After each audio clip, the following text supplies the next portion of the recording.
I want to call this Wednesday, April 16th, Board of Commissioners meeting to order. Let's all rise for invocation and then Pledge of Allegiance. Dear Heavenly Father, with this, thank you for this evening. We thank you for this opportunity to serve the public. We thank you that we have this form of government, that we are able to speak our minds, able to speak freely and openly, and we just pray that you be with us tonight as we make these decisions for the county, and we just pray that you be with us as we travel home and keep us safe. In Jesus' name, amen. I pledge allegiance to the flag of the United States of America and to the republic for which it stands, one nation, under God, indivisible, with liberty and justice for all.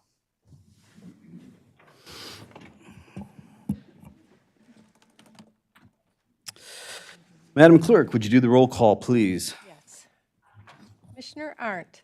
Present. Commissioner Peak. Here. Commissioner Haskell. Here. Commissioner Pearl-Wright. Here. Commissioner Whitaker. Here. Commissioner Moudry. Here. Commissioner Jones. Here.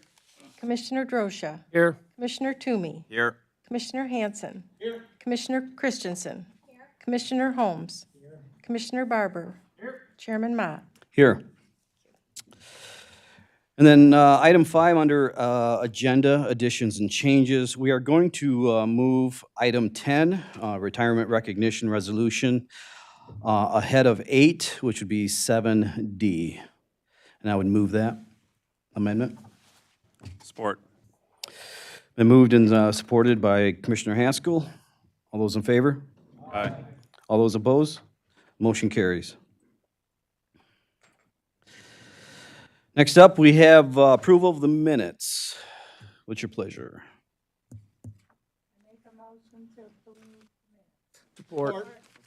Moved by Commissioner Pearl-Wright, supported by Commissioner Hanson. Commissioner Holmes. There's a wrong name on one of the comments from the last meeting. Sherry Riches should be in like on page 5 of our agenda. Okay. You want to move the amended minutes? Commissioner Jane Whitaker. Thank you. Are we moving the closed session minutes or the March 19th minutes or both? Okay. Did you move the minutes? We'll move the amended minutes. Okay, okay. That's seconded? Moved and supported the amended minutes. All those in favor? Aye. All those opposed? Motion carries. Next up, we have communications.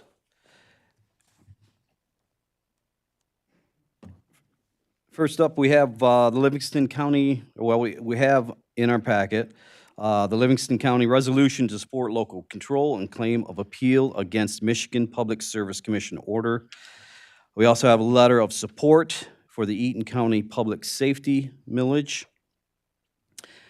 We have a letter from Sunfield Township Board in reference to lack of presentation in District 1. Are we going to read that now? Is someone from Sunfield here? No. You can come on up, and if you want to, do you want to read your letter now? Okay, go ahead, please approach the podium and. Good afternoon. My name is Amy Brown. I reside in Sunfield Township. I do have the letter that we wrote from the Township Board to the Board of Commissioners. Before I read that in, I want to acknowledge Mr. Holmes and say thank you for attending our board meeting in March. We were very grateful to have him there, and we appreciate your time, sir. This letter is dated April 7th, 2025, to the Eaton County Board of Commissioners. Commissioners, this letter is being sent on behalf of the Sunfield Township Board. We are writing to express our concern and disappointment in your choice to allow District 1 to go unrepresented because of the vacancy left by Tim Barnes' resignation. Your collective actions show all of the District 1 residents your obvious disregard for us. While District 1 ranks 5th in population, We are the largest geographical portion of this county. Your inability or perhaps refusal to work together to fill this position shows your disinterest in representing all of the residents of the county for the better part of a year. As you may be aware, Mr. Barnes won the district with over 70% of the vote. Filling the spot with another Republican was a no-brainer, yet you allowed this opportunity to show cooperation to slip by for whatever reason. This is distressing to us. At this point, you may ask yourself, what do your constituents deserve? If your seat came open, don't they deserve representation? Why is District 1 any different? The timing of this is also disturbing. You now want the residents of District 1 to vote for an increase in our millage to support the county. Does the phrase taxation without representation mean anything to anyone? Additionally, your choices create the need for not one, but 2 additional elections, all of which costs all of us. Please explain how this is fiscally responsible, because we certainly can't see it. According to your own policies or bylaws, the Board of Commissioners had 30 days to appoint someone, yet you chose not to, yet seem to be okay with spending more of our money on needless elections. As citizens, we place our trust in our county commissioners. This decision causes one to wonder if that trust is misplaced. We need you to understand the level of anger and frustration we feel as a result of your actions. And it's signed respectfully from the Sunfield Township Board, Selena Deitz, Township Supervisor, Betsy Gibbs, Township Clerk, myself as the Treasurer, Terry McCullough, and Jeffrey Smith, both of our trustees. Thank you. Thank you for your communications. Next up, we have a retirement resolution of appreciation for Richard Thacker. If you, first of all, we need to move it. So anybody like to? Yes, Commissioner Toomey, supported by Commissioner Haskell. All those in favor? Aye. All those opposed? Motion carries. Now we can meet at the podium.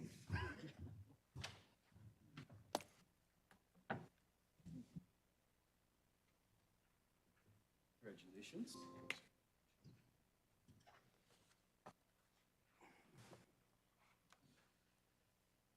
Eaton County Board of Commissioners, resolution of appreciation for Richard Thacker, Central Dispatch, April 16th, 2025. Whereas Richard Thacker, whereas Richard Thacker will be retiring from Eaton County on May 31st, 2025. And whereas Richard worked in Central Dispatch as a public safety telecommunicator from June 22, 2009, and then as a dispatch supervisor from March 30th, 2016, and is retiring with more than 15 years of service. And whereas Richard has provided dedicated and honorable service to the residents and employees of Eaton County, and whereas the Eaton County Board of Commissioners seeks to recognize and express appreciation for Richard's years of public service. Now, therefore, be it resolved that the Board of Commissioners expresses its sincere gratitude for the years of exceptional service Richard provided for Eaton County, and be it further resolved that this resolution of appreciation and support be duly recorded and attached to the permanent record of the county on this 16th day of the month of April in the year 2025. Thank you for your service. You are going to be missed.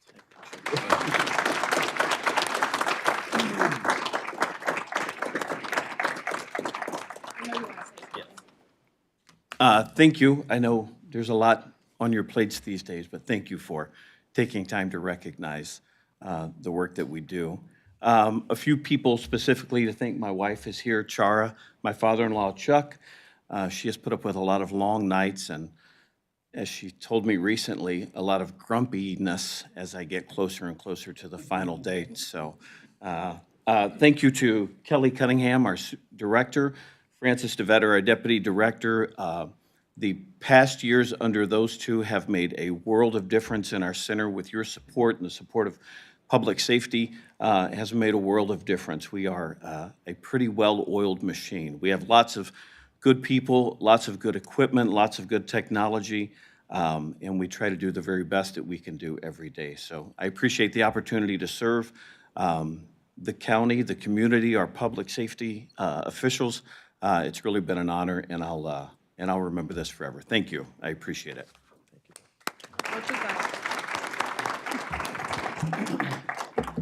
Rich has to put up with me still till May 31st, but he's on vacation next board meeting, so I suppose I'll let you go on vacation. But this week is Telecommunicator Week, so we are celebrating over at Dispatch, and I appreciate you moving this up so that we could get to our award ceremony. But Rich is going to be missed. He clearly is the voice of Eaton County 911. Wherever I go, everyone's like, who's that guy that sounds really good on the radio? I'm like, that's Rich. So he will be missed. He also, personally, I can say, Rich, this is what I need done. I need you to convince everyone, and I need it to be done. And he goes into the room, and 10 minutes later, he's got it done for me. So he will be missed, and he has plans to go sail away far, far away from here. So make sure you visit. I will. Okay. So he's a great asset. We'll be missing him, and hopefully he'll stop in maybe in the summer to see us. So thank you. Thanks, Rich. Thank you.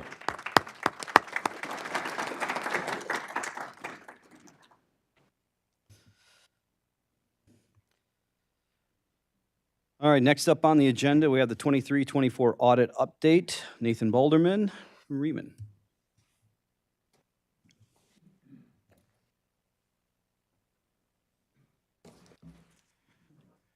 Good evening. Thank you for your time.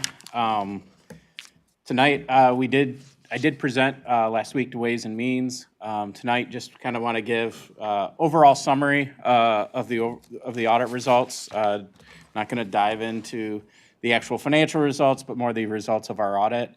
Our audit has been finalized, submitted with the state, well within the deadlines for that. We did issue an unmodified opinion, which is what you are looking for when you get an audit. That's considered to be a clean opinion, and it basically means the financial statements are fairly stated in all material respects. So that's not absolute assurance. I always like to point that out. We're not looking at every single transaction, but we're looking at things and planning things in a way that we can give you that assurance that the financial statements can be relied upon. As a part of our audit, we also look at internal controls.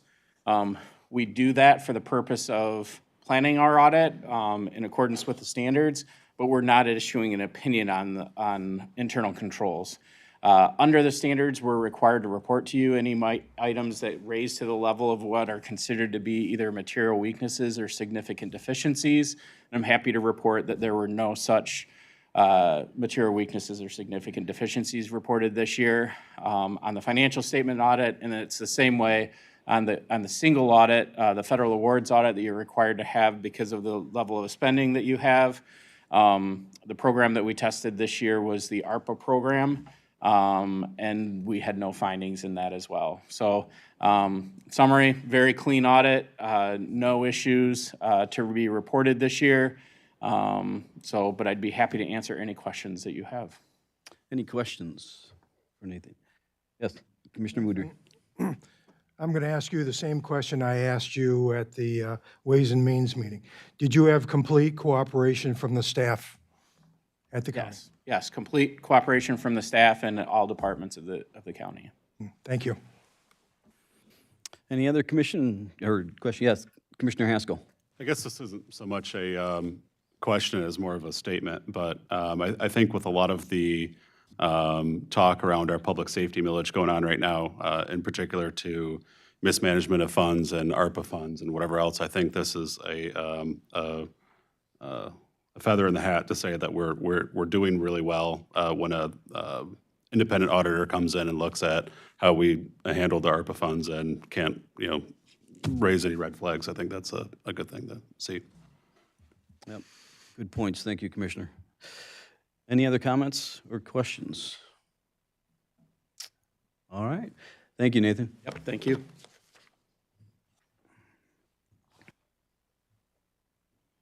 All right, next up, we have representatives from CABCOG, Steve Jappinga from the Lansing Regional Chamber of Commerce, and Bob Showers, Commissioner from Clinton County. Welcome.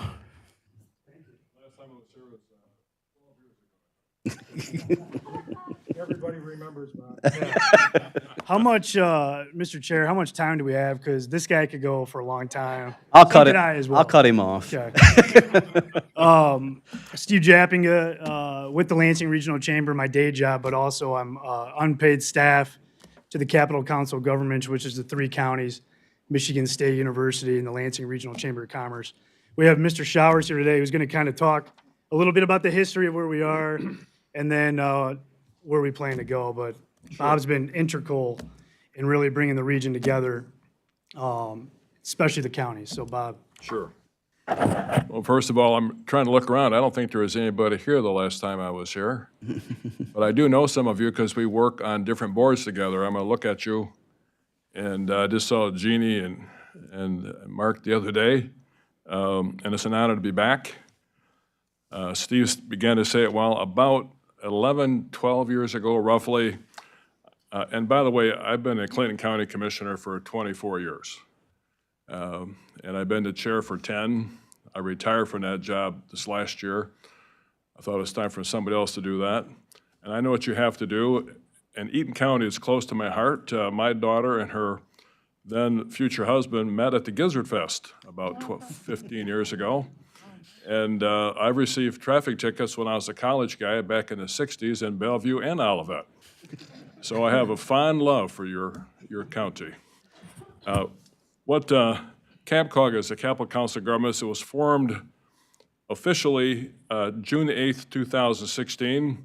Your then fellow Commissioner Blake Mulder signed the document. It's a partnership between Ingham, Eaton, Clinton counties, Michigan State University, and the Lansing Regional Chamber of Commerce.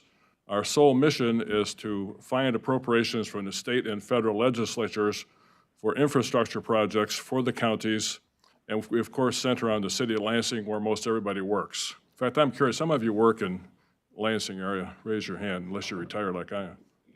Yeah, that's what I thought, most of you. And we have been successful in the last decade. Such an organization never existed in central Michigan before. It's the only organization I'm aware of where Republicans and Democrats actually get along. We do not have a structure.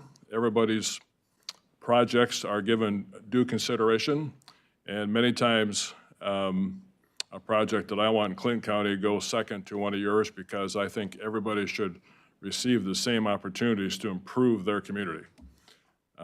Steve is going to give you the numbers of millions of dollars that Eaton County has received, and my own county has been blessed as well as Ingham County. We're one of the few organizations that's actually successful in a bipartisan manner, and I'm proud to be here.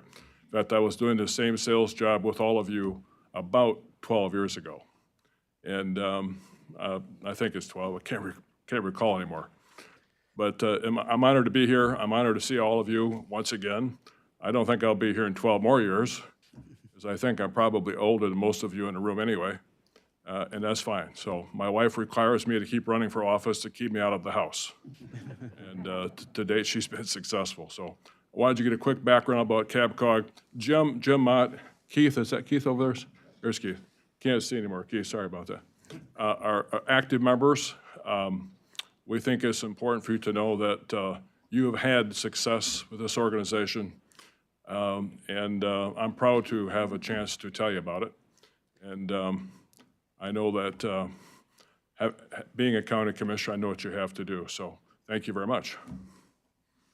Yeah, thank you, Bob, for kind of running through the history, but I know all of you in front of you, and by the way, this camera was messing me up. I'm looking at myself in it, but I know all the commissioners have our booklets that we put together, but just as Bob had indicated, when we put this together 10 years ago, and I've been working at the chamber as long as CAPCOG has come about, but working within downtown at the state capitol and other capacities before I came to the chamber, our region never really worked together like similar regions across the state, Detroit, Traverse City, Grand Rapids.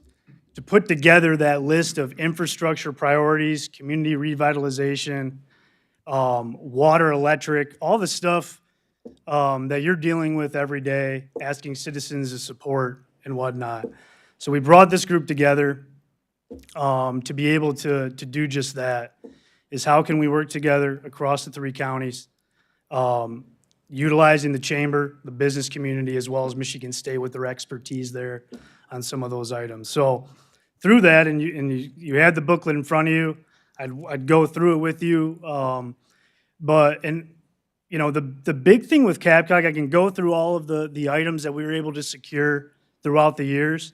But the one thing I did want to say is, and not to get so into the details, but the one item that right away off the bat, and we understand when you're rebuilding roads and transportation systems, that takes years of planning. And our region is in the University Region Corridor, or the group, region, whatever that is, of the Michigan Department of Transportation, University Region. I think there's 7 or 8 counties that we compete against at the state level for funding for our roads, primarily state roads. That was an item right away when we were looking at, no offense to Lenawee and I think Washtenaw, Livingston County, Jackson County.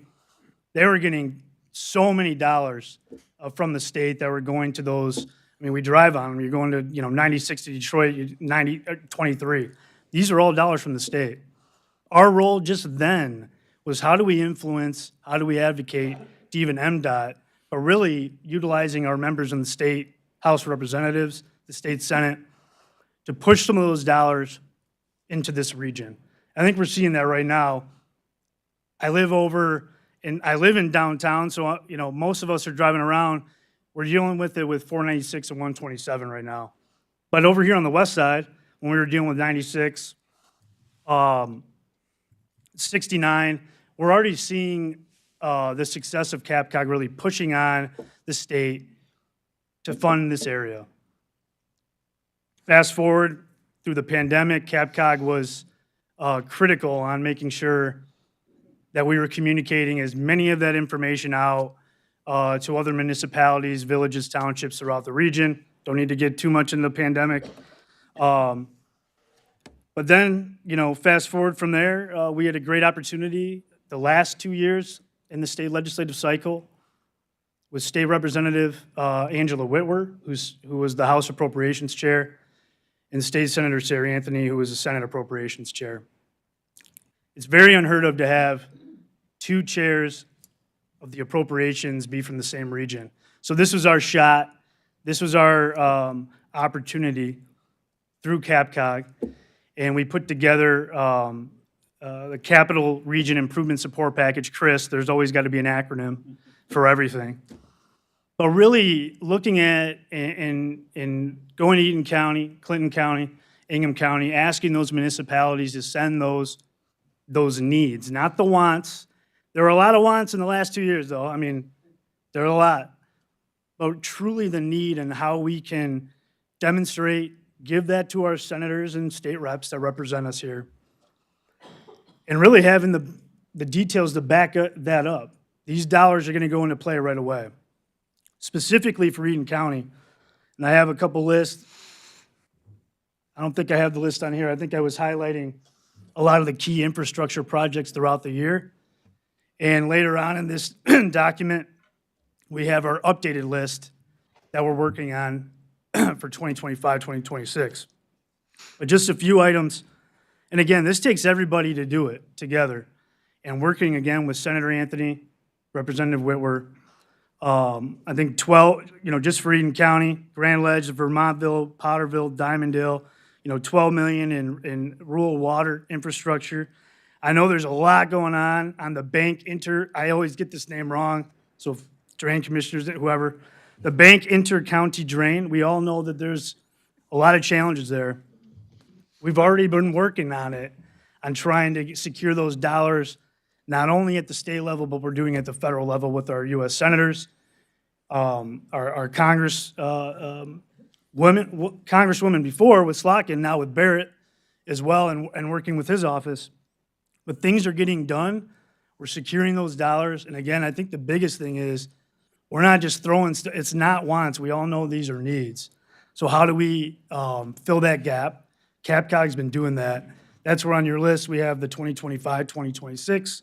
I can hardly talk right now because I've literally been on the phone with our members in the State House and State Senate because, as you all know, it's divided government now at the state legislature, which is fine. We work with everybody. We want to get the job done for the 3 counties in our region so we can make it happen and make it work. But being very strategic in how we're advocating for those with our lawmakers, and even working with the new Speaker of the House, Matt Hall, and his process and how we're submitting those things. I'm happy to answer any questions. I can continue to go on, but it's just amazing that we're up to 10 years. We have been kind of I don't want to say, I'm probably using the wrong term in a government hall, but in the shadows, but behind the scene, the wizard, whatever you want to call it. But really, it's not about taking credit for it. Like, these are things that residents, businesses are calling on and need, and we're trying to fill that gap. If it's at the federal level, the state, it's all of our money. So we're working to make sure it's staying here in our region. So, How yeah. much money we've gotten for Eden County? Eden County, I mean, I got like 30 million, I mean, these are one-time, I think that's the biggest thing that's always, these are one-time funding. The ones I have on my page right here, there's 30 million, but just an example of ones that we moved quickly on because of issues that were happening, the 5-point highway reconstruction. I know Delta, there's a lot of the water issues that are going on. City of Grand Ledge, I know I mentioned too. But these are important to people throughout the counties. Can't get everything done, but that's why we try to prioritize it and then work to just, we're competing against the entire state and all these regions. We've done very well. But right now on my list, I can, 30 to 40. Throughout this time, we've gotten over 500 million just one time for the region of these 10 years. It's been pretty incredible, but again, working behind the scenes, not cheerleading about it. We're just getting it done. That's what we do around here. So again, happy to answer any questions. Let me make a comment. Yeah. When I had a real job, I was in the corporate world, and all of you are smart farming people, smart business people, smart teachers. I know Jeannie is smart. I've heard people say that you were smart, Jeannie. I knew that. For your $10,000 investment for the last 5 or 6 years, in fact, it was at 5 originally, now it's at 10 with inflation, you've received $30 million. I don't need to say anything else. That's important to know. So is my county. Of course, Lansing and Ing County, which are bigger, has received more, but we see this as a regional effort. So when Chairman Mott brings your list, we look at it like we do. It's important to me that Eden County be successful as well because we all stand or fall together. That sounds so trite, but it's true. And I want you to understand that someone said to me, for 10 grand, I'll get you 30 million over 8 or 9 years. Here's my check. So, thank you. Well, thank you guys for coming. I appreciate it. I know when I was first on the board, I think it was like 4 years before I even knew what CapCog was. So that was good to have them come in so that you guys are aware of who they are and what they do and what the organization is, how it started, a little history behind it. I know, just for your reference, there are 2 commissioners from Clinton, Ingham, and 2 from Eaton, and that's Keith and I. So just to let you know how the board is made up. And then someone from MSU. Yeah, Dr. Janet Yeah, Lilly. yep. So are there any questions for the presentation? I'm going to say right now for you commissioners, we've been getting some complaints that people can't hear. So make sure your mic is on and lean into it. Because some of you are soft-spoken. So any questions? My question would be, do you know off the top of your head what percent is local money, state money, and federal money that goes into this pot, so to speak? Mostly state money. Mostly state? Yeah. Let me rephrase that. It's tax dollars that we all pay to the state of Michigan. 10 years ago, Eaton, Clinton, Ingham got none of it. And as a result of being intelligent, getting head across the head enough times, you start to learn that a small investment's brought that kind of money. So it's state dollars. Now, we do get federal dollars, including Mr. Barrett's help, as well as others. I need to be clear with you. I'm a Republican, but I like Democrats because I'm married to one. Have been for 55 years. Sorry. She's put up with me that long. But we actually do lobby, let me say it a different way. I don't like wearing suit and ties. I did it because Jim said I should dress up, okay? So we actually go to the legislator's office. Jim, Keith's going to get his chance eventually. Pound on their door, doesn't matter what party they're with, and we tell them what we would like to see happen. And we have to justify it because every other county that has a appropriations lobbying effort are beating on their doors as well. So our success is based upon we actually go do that, and Steve will get federal legislators to come to the chamber's offices. We talk to them as well. In my own county, one of my townships called Bingham Townships up by St. John's, all right? They want to put in a water system to attract a Myers or some other companies. We were able to get $1 million from the Fed and $1 million from the state, just because we're doing our homework. So we call them equal opportunity providers. Does that help? A little bit. Okay. I wonder, I could come back and find a percentage, but a lot of it is, you know, how do we utilize the federal and state appropriations process to be able to fill, I call it kind of project filling buckets, but it's like if you got 5 million, you can get 3 here and 2 to just fill that bucket. So I can come back and do the percentages. I don't know if that's for answering your question, but I just wonder if, from the federal and state level, could you leave more of it at the local level? There are some projects that are big, I understand, but you need a cooperative effort. But in my mind, if you leave, like they're talking about the state income tax, and they don't want to reduce it, because they want more there to give back to us. I never seen a dollar going and a dollar coming back. They're keeping part of it. So that's my point, really. Yeah, I don't like using my own money for those projects. I like to use somebody else's money.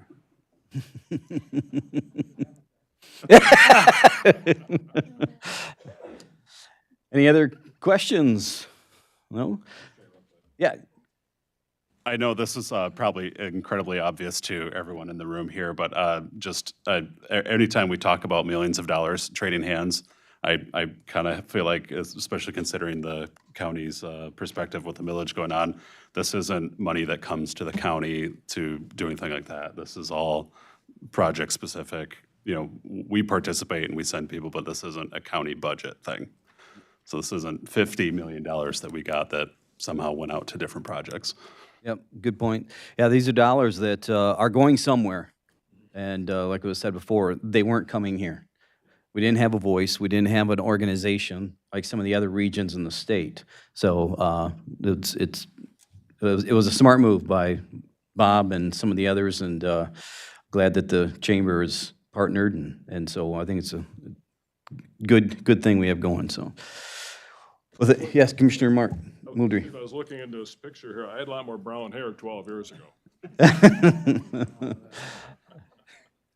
Gentlemen, I'm going to play the part of the college student. Mom and Dad, send more money. Do what you can. yep. I've been through that 3 times. I know they have their kids going through college. I just go like this. Yeah, I understand. So, Yeah, and we have an 11-month-old daughter, so we're trying to make sure we have that fund ready to go. So yeah, I get it. But thank you. Yeah. Jim had promised me a lot of big chocolate chip cookies. Where are those, Jim? They're still in the store. All Thank right. you so much. Good to see all of you. I Thank you, appreciate Commissioner Showers, and thank you, Steve. Oh, it. Oh, sorry. Commissioner Hanson. Yes, I wanted to say thank you to Bob for his leadership in the Tri-County Regional Planning Board when I first became a member there. And I'm sure the leadership that he's doing in this organization will be just as good as that he's been doing all this time that he did on that board also. So I appreciate his leadership in that area too. Thank you. We used to together terrorize Tri-County Regional Planning Commission, didn't we? Yes, tried to. Commissioner Arndt. So, I remember a bit less gray hair than you, Steve. Is the 11th month old the cause, or? He's been hanging around Perhaps. too. Capcom, no, it's great to see you, Commissioner. Yeah, just growing with age, growing. Someone's got to do it. Yeah, exactly. I'm getting near 80, so I'm not gonna say anymore, so. Thank you, guys. Appreciate Thank it. you very much. I appreciate the work you all have to do, I really do. After 24 years, I began to learn a little bit about the acronyms you gotta learn the first couple of years, so, thank you. We get to go home now. I wish you all the best. All right, next up, we have limited public comment. If anybody has anything to say, approach your podium, please. And I know this, after this long presentation, if you could limit it to 3 minutes, please, appreciate it. I will do so, Chair Mott. My name is Rich Morrison. I'm the Community Development Director for the City of Grand Ledge. I'm here in support of the Intergovernmental Service Agreement. The Grand Ledge City Council unanimously approved that agreement on Monday night. I'd like to thank the board for taking the matter up tonight and thank the folks who got it here tonight.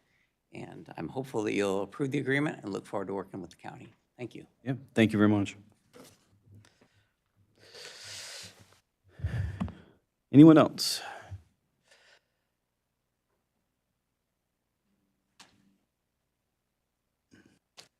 Hello, my name is Mark Rigglesworth. I'm a Eaton County resident, County resident. I'm just here to talk in support of the public safety millage. Yesterday, I heard a story that the response time to a property damage crash was 3 hours, waiting 3 hours for the state police to show up. Now, this is nothing against the state police. They've obviously got thrown into this right now, and they're trying to cover 3 counties. But I think for some people, 3 hours would be awful and infuriating. But obviously, this issue is bigger than property damage crashes. I feel like everything is going to go up, increased response times. There's a phrase during times like this that it's not a big deal until it's a big deal to you, such that when you need a EMS or fire person to respond to your house, but they have to wait down the road for 10 or 15 minutes for police to clear the scene. Those response times are going to go up, not just for police, but for fire and EMS. Not enough cops to try and find a wrong-way driver on I-69 and somebody gets hit head-on. We know wrong-way drivers are a huge issue. I recognize it's hard to quantify how much this affects things, but what I do know is we are much less safe with cutting 72 positions at the sheriff's office. There's no doubt about that. I want to reject the notion that it's only a big deal when it's a big deal to you. This should be a big deal to all of us. I had a person tell me in a conversation about this, you need to learn how to protect yourself. I feel like people sometimes only envision this as a time someone breaks into your house, you protecting you. It's much more of an issue than that. I continue to be frustrated about the short-sighted and quite honestly selfish rhetoric from the loud people opposing this millage. Aren't we a part of the Eaton County community? Don't we want to help our neighbors, friends? Don't we want to help people to have help when they travel through Eaton County? Or for kids that come to school in Eaton County? Since when did this just become about you and no one else? Lastly, I want to personally thank each and every deputy who continues to work hard right now during extremely challenging times, putting their life on the line, possibly, and wondering if the community they serve supports them. Let's show them we do and pass this extremely important millage. Thank you for your time. Thank you, Mark. Is there anyone else?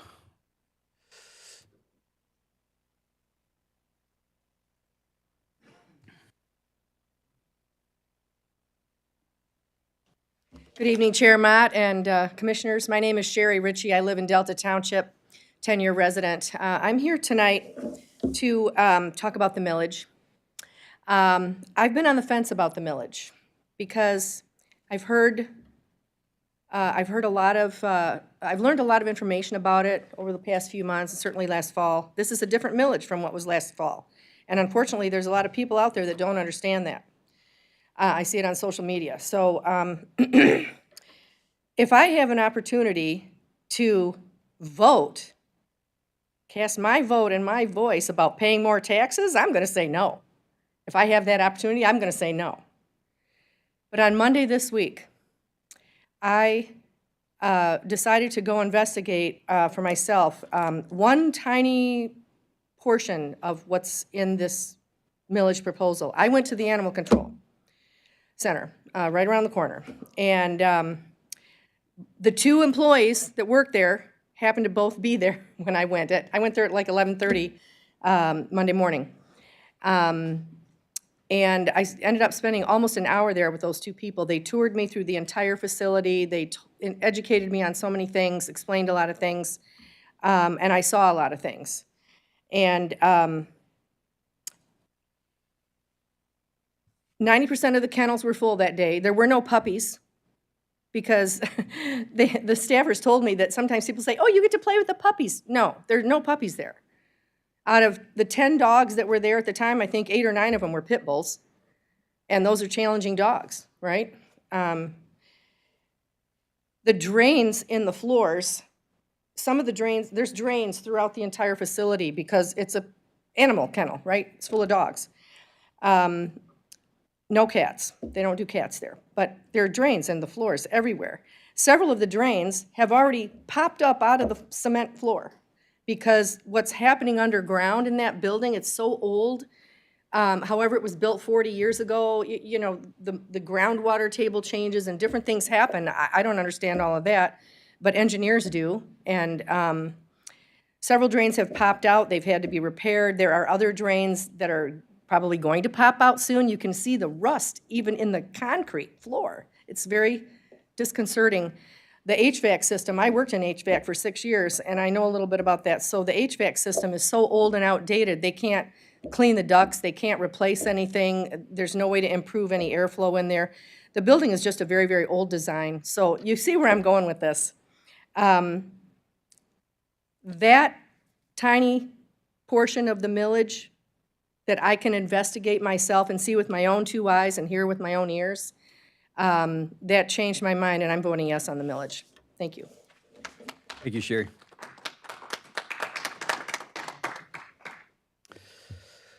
Would anyone else like to approach the podium and address the board? All right, there'll be another opportunity toward the end of the meeting.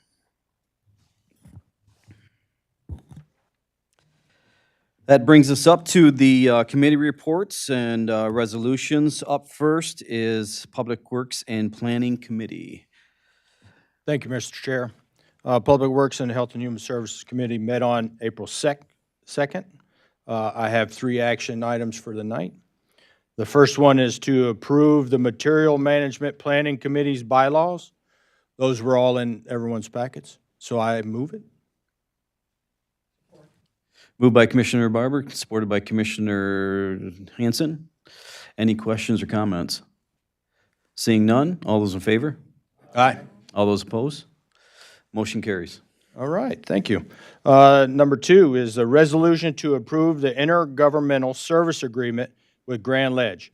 This is to allow the construction codes to perform Grand Ledge's construction inspections from here on. So I move. Moved by Commissioner Barber, supported by Commissioner Drosha. Any comments, any questions regarding that resolution? Seeing none, all those in favor? Aye. All those opposed? Motion carries. Okay, and then the last resolution is to approve the Michigan Veterans Affairs Agency, the County Veterans Service Grant application for FY26. This grant application, we're submitting it now to meet the deadline, and if awarded, the final approval will be this board before acceptance of the money, and that is due to if the department makes it through the budget process. So I move. Support. Moved by Commissioner Barber, supported by Commissioner Toomey. Commissioner Toomey, we'll give it to you. Any comments or questions on that?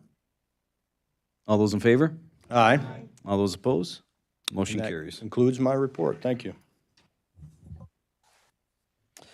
Thank you, Commissioner Barber. Next up, we have Public Safety Committee with Commissioner Holmes. For this report, we have 10 resolutions from the specialty courts. They're explained in the packet. I recommend we move these resolutions as a slate. They are all like a renewal.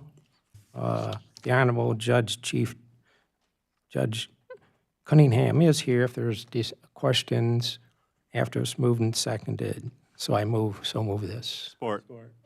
Moved by Commissioner Holmes, supported by Commissioner Peak. Any questions or comments? Seeing none. All those in favor? Aye. All those opposed?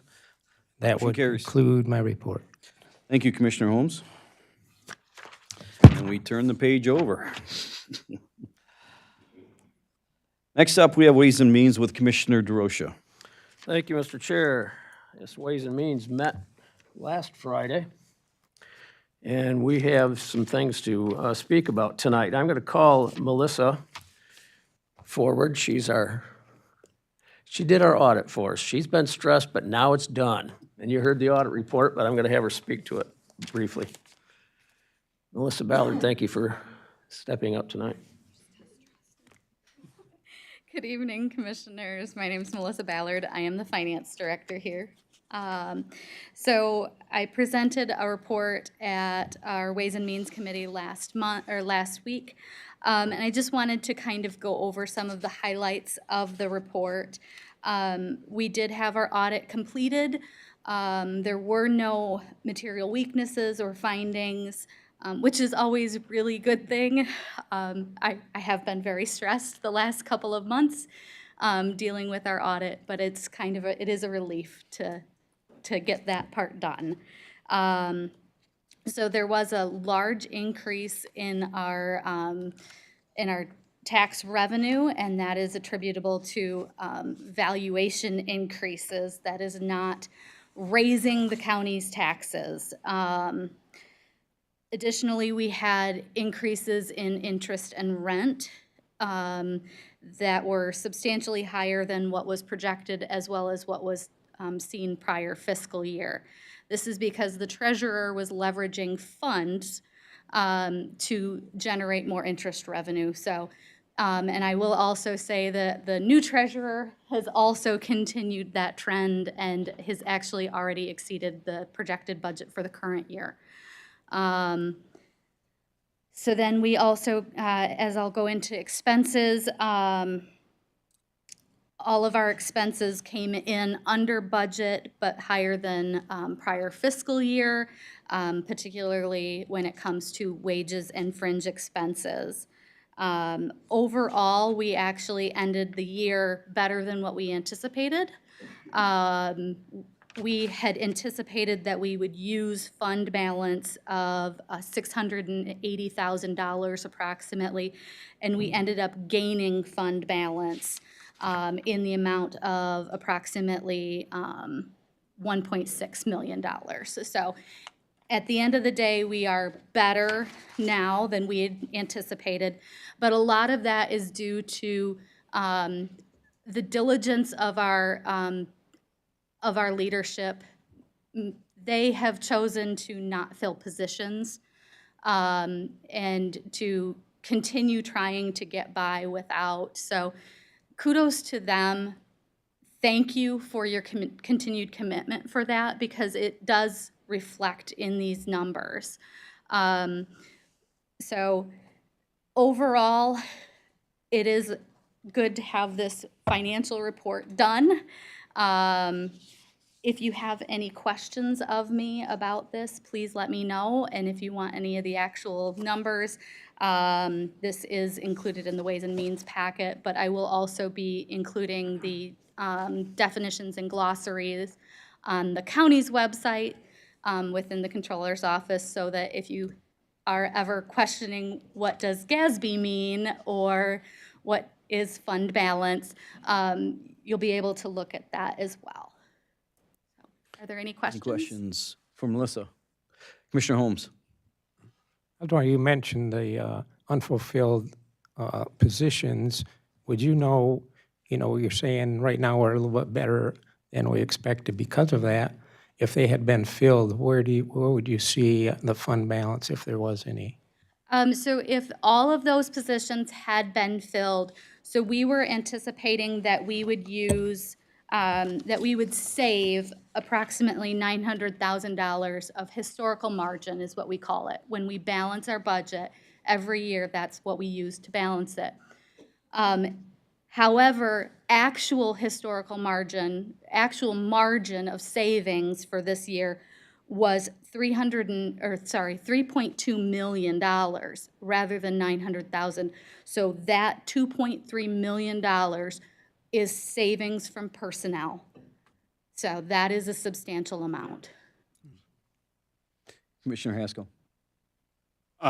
First of all, I just want to say congratulations on the successful audit. My wife has to go through audits for her programs at work, and I know it's a very, very stressful couple weeks when she's going through that, so I can only imagine what it was like for you. And I'm trying to recall during Ways and Means who asked the question, it might have actually been you, Chairman Mott, about tax revenues and expenses and trying to combat some of the conversations that are happening outside of our county's walls here.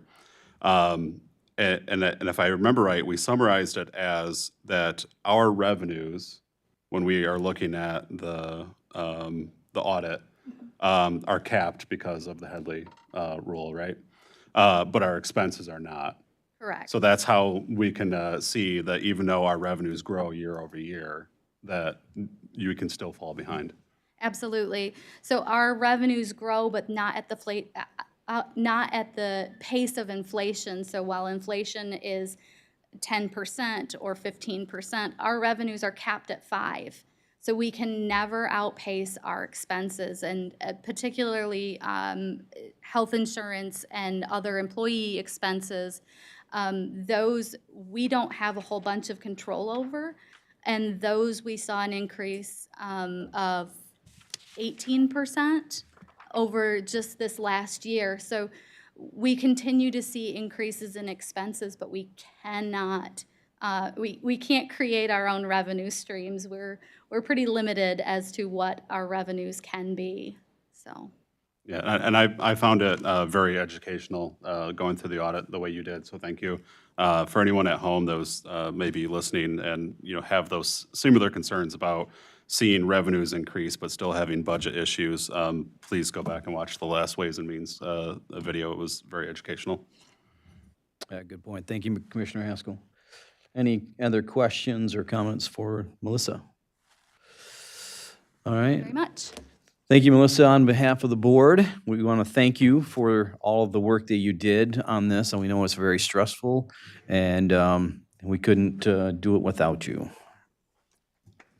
Yes, thank you, Melissa. And I would, if I could, I'd have the entire controller's office stand up and take a bow because it was stressful for everyone, and they are very understaffed. And the fact that they're still here with us, I'm just so thankful for them. Just an amazing group.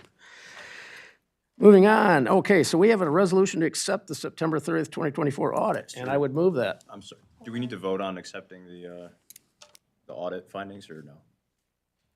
The audit findings? Or the audit, like, We just accept the report so that you're accepting the audit this year. It's not really technically required. We've always done it. Oh, sorry.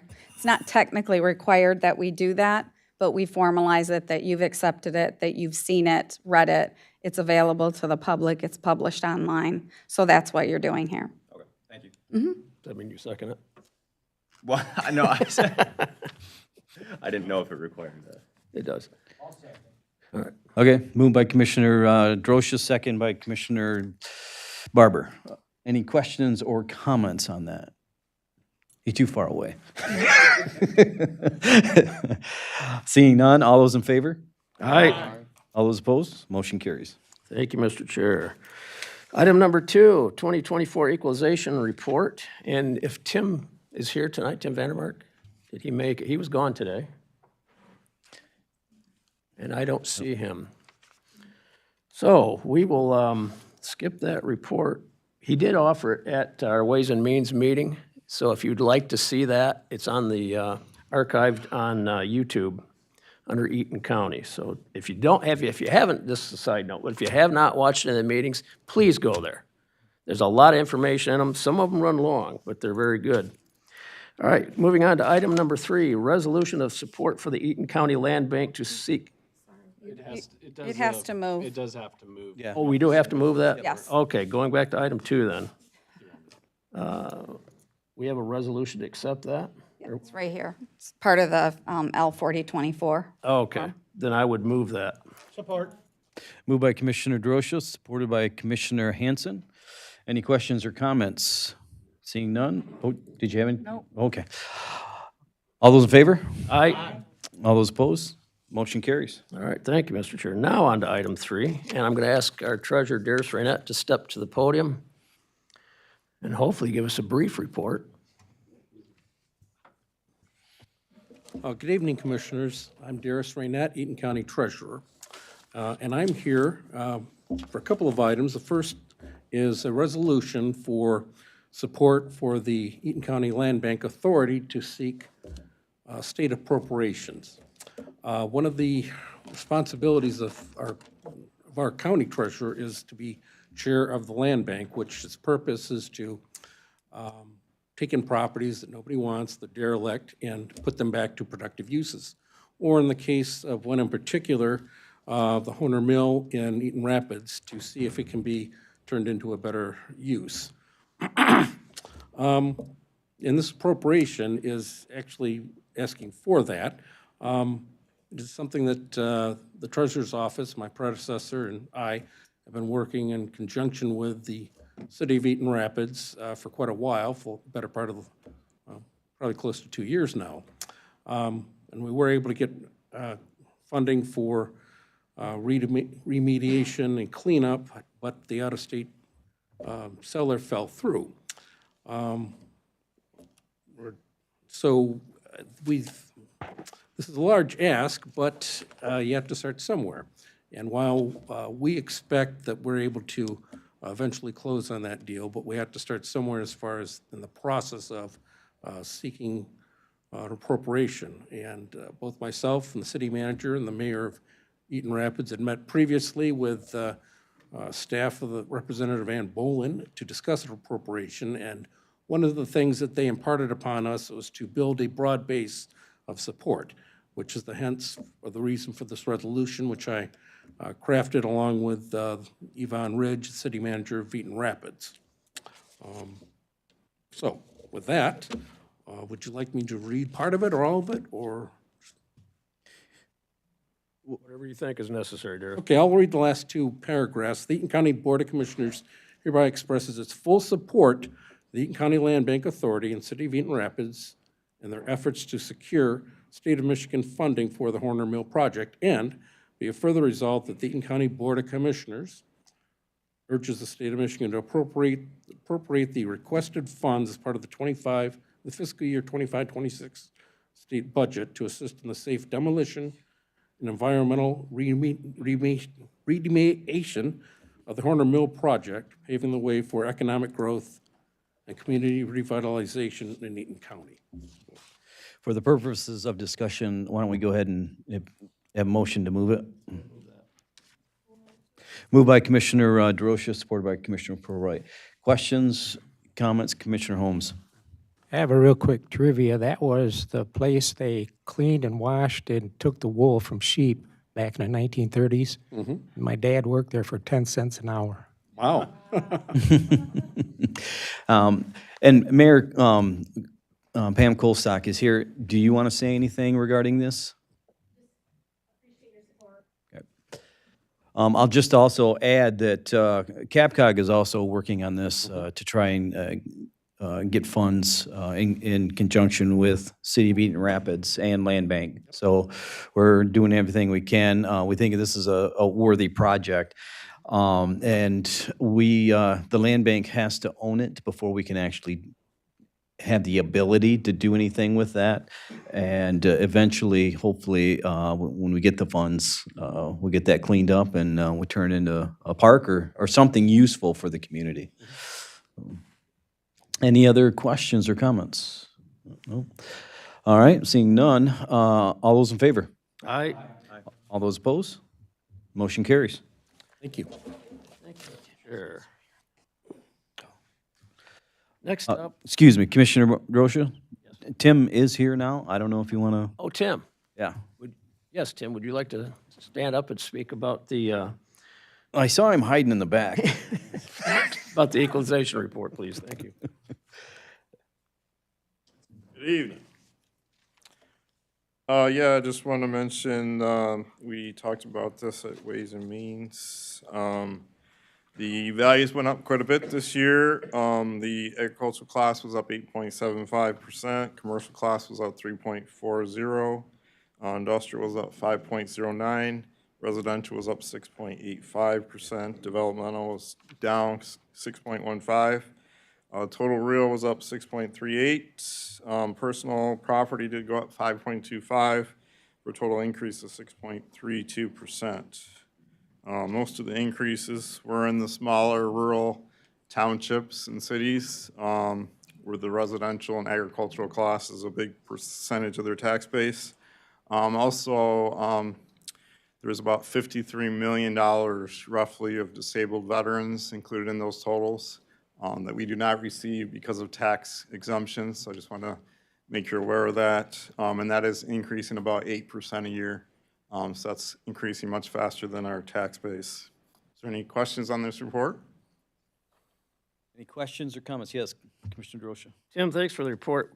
Do you feel comfortable briefly addressing what Headley means to Eaton County? Yeah. It was originally, our tax rate was 5.5, and it was passed in 1978, and that's slowly been going down due to the fact that Headley restricts your tax millage. It cannot go above inflation, essentially, not including new construction. So we're essentially very dependent on new construction for growth, and that's down to 5.21 mils now. In fact, I was just calculating it this week, and it does look like we're probably going to have another Headley rollback this year. That would mean what to us? That would mean a permanently reduced tax rate. You can never get back. And when you when Melissa was up here earlier and she was talking about capped, this is what that capped refers to. Our revenue is capped because of Headley and Proposal A, and our revenue, or our expenses are not. So any other questions for Tim? In fact, I'll just mention that almost every jurisdiction this year is going to have a Headley rollback. So a lot of municipalities will be affected by that. Commissioner Purwright. Mr. Vandermark, I would let you know that Michigan Association of Counties is well aware of the situation with the way the law was written on the veterans' property taxes.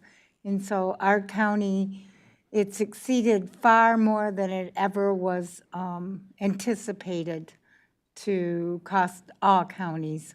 So we expect it to continue to grow if nothing's done. So the state legislature's aware. And now there's new legislation that states they no longer have to apply if they're current, if they get the disabled veterans exemption, they won't have to apply anymore in the future. So until they sell that property, that's going to be a permanent exemption for them. Even if they're not veteran? Nope, once they've already qualified, that's it. Okay, interesting. Any other questions or comments for Tim? Tim? All right, Thank you, Tim. Mr. Chair. Thank you, Tim. I appreciate it. No problem.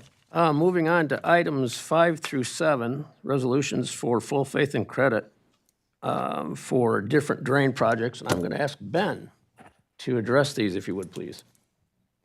Absolutely. So I think for ease of moving, we should probably consider the first 3 items because we actually have 2 separate delegations here to talk about the 2. So for the first 3, we've got full faith and credit for Hobart drainage, full faith and credit for the lead drain district, and then full faith and credit for the bank drainage district. These were moved at Ways and Means. We have here to speak on this Roger Sweats, municipal finance attorney, and Bobby Benzinski, who's a municipal advisor with Benzinski and Company. So I invite you guys up. Also, I don't know if anybody from the Drainage District wants to be there. Marcus, I see you out there too, if you want to step up.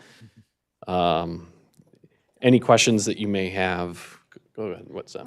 I was just going to say, the reason that they're here is because this is the largest drainage project that this county has ever seen, and there have been a lot of concerns related to pledging full faith and credit, so they're here to reassure the county on what that really means. So, thank you. Bobby Benzinski here. The bank is the largest, not Lee and Hobart. Just making sure. So we had some good discussions on Ways and Means, so if you ask the questions of Ways and Means, I think it's good if we ask the same questions here. So for those of you that were on Ways and Means, I think, why don't you ask your questions again, because you don't remember?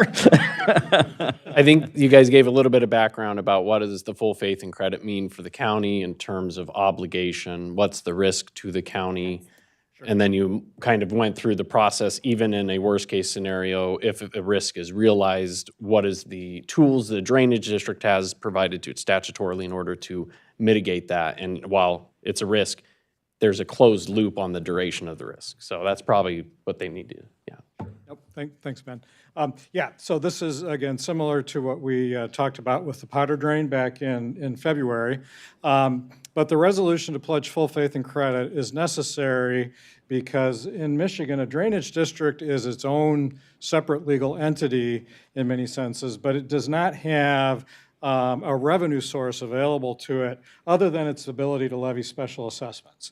And in the bond market, especially nationally, where we've got underwriters from all over the country that would be bidding on some of these bonds, this would not get an investment grade rating, and you probably would not get any bids from an underwriter just based on what we would call a naked special assessment pledge, just a pledge of only the assessments, and with the drainage district not having any taxing power or other revenue generating capabilities. So the full faith and credit pledge acts as kind of similar almost to a personal guarantee. It's the county stepping up to say as a backup source of payment, if there would be a shortfall in the special assessment revenues for the bond issue, then the county would step up and make that payment to make sure that the bonds don't go into default. That said, there will be special assessments. These projects are fully backed by special assessments, and those assessments carry interest rates that are related to the interest rate on the bonds. It would be the bond rate plus up to 1% in administrative fee. So this is a real obligation from the county. I'm not going to tell you that it's not, but except in a case of some kind of national catastrophe that we have not seen in our history yet, this isn't calling on the county to make millions and millions of payments in a given year. So the way things work for the drainage district, the assessments have been levied. At this point, we do not have any appeals. So that's new news as of the last couple days. So everything is in place for the payment of these bonds. Where the full faith and credit pledge would most likely come into place is if there was a property owner that defaulted on their annual payments. That payment would then go into the county delinquent tax collection process. Initially, it would most likely be settled with the delinquent taxes like all other delinquent taxes, so there wouldn't be an immediate need for payment. But then as that process goes along, if in the end somebody ultimately defaulted and the property was sold at a tax foreclosure sale, and that sale brought in proceeds that were less than the outstanding taxes and assessments and interest and penalties from that process, that's where there could ultimately be a shortfall. And so in any given year, we're not likely to see a lot of properties that would go that way. So in a given year, it would probably be a small amount. The first level of backfall is that 1% administrative fee I mentioned to you. That money is collected precisely and pledged to the payment of the bonds to kind of create a fund to cover certain kinds of shortfalls that can develop for the bond issue. And this is why we almost never see a county making a payment on this kind of a pledge. Should, however, that money not be sufficient and the county actually have to make a payment, the drainage district would then be expected to levy a deficiency assessment. So say $10,000 goes delinquent and the county pays that amount. In the ensuing year, that $10,000 would be reassessed over the drainage district and collected. So in roughly a 2-year period, that money would come in and that would then repay the payment that's been made by the county. So again, I don't want to tell you that this is not a commitment. It absolutely is, and none of us can predict today, what payments might be called upon. But in general, any payment that you would see would hopefully be small and for a short duration. And so that's why, the numbers in these resolutions are large because the total projects are large, but the bank will be assessed over 30 years, so you've got to divide that by 30 and then think of, of the many, many properties involved, where there might be delinquencies will hopefully be limited. And as we get closer to the bond sales on these, those numbers will also be reduced by prepayments that are going to be received. So, the numbers in your resolution are kind of the max that it could be, but in the end, we will not and cannot bond for any more than what the outstanding assessments are at that time. Did you want to add anything, Bobby? No, I just concur that what Mr. Swets has said is that you are a secondary pledge, probably something that most of us that have children have done in the past, co-signed a car loan maybe for them if they can't pay it. It also reduces the interest rate because you would be paying a very high rate of interest if the counties, both counties, Ingham and yours, for the bank in particular, the rate would be much higher than the anticipated rate right now.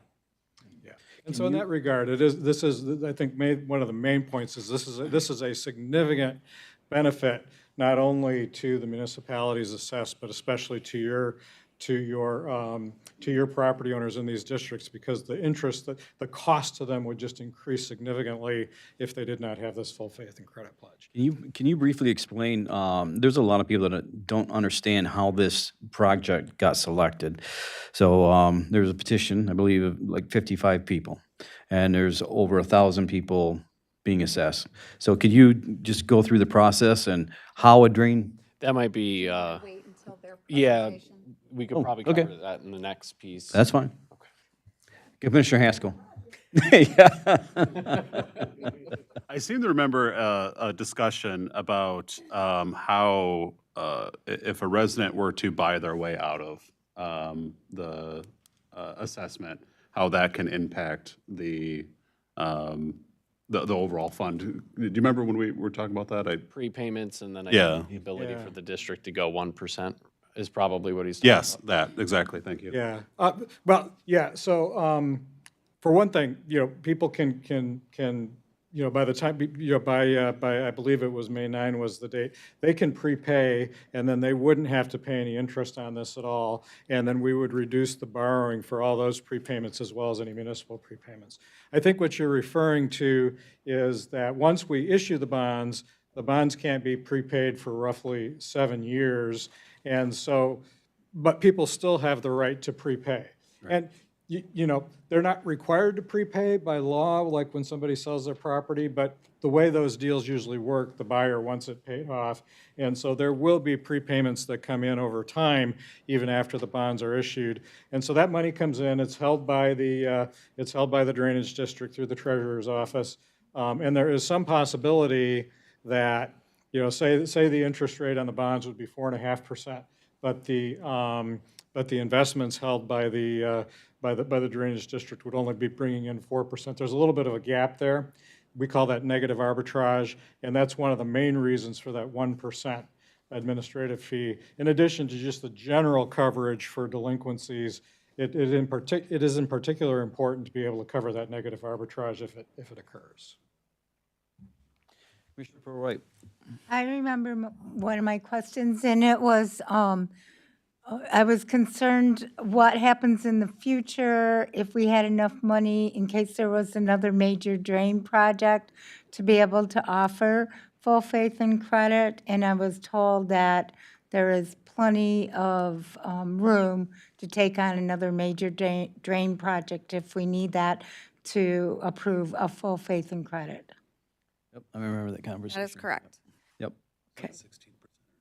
It's 10% of your state equalized valuation that we're allowed to have in debt.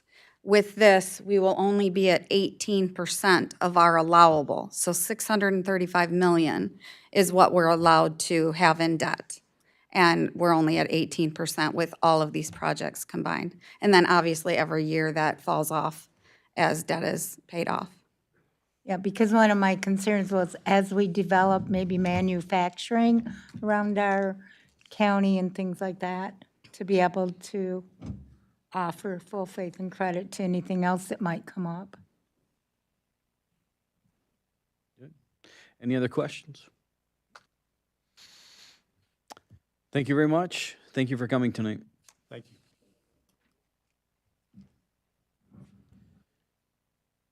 I guess, are you asking for a roll call?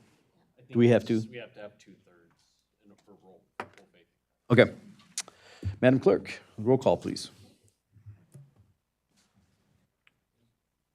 Is there a motion on the floor?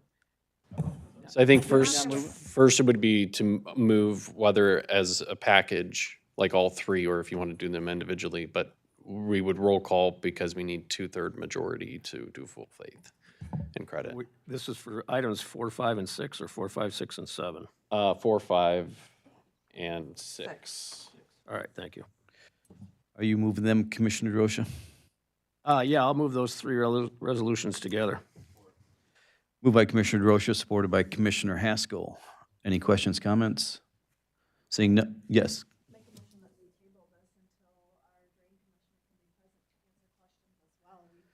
Large amounts of money that are going into this, and his constituents deserve that.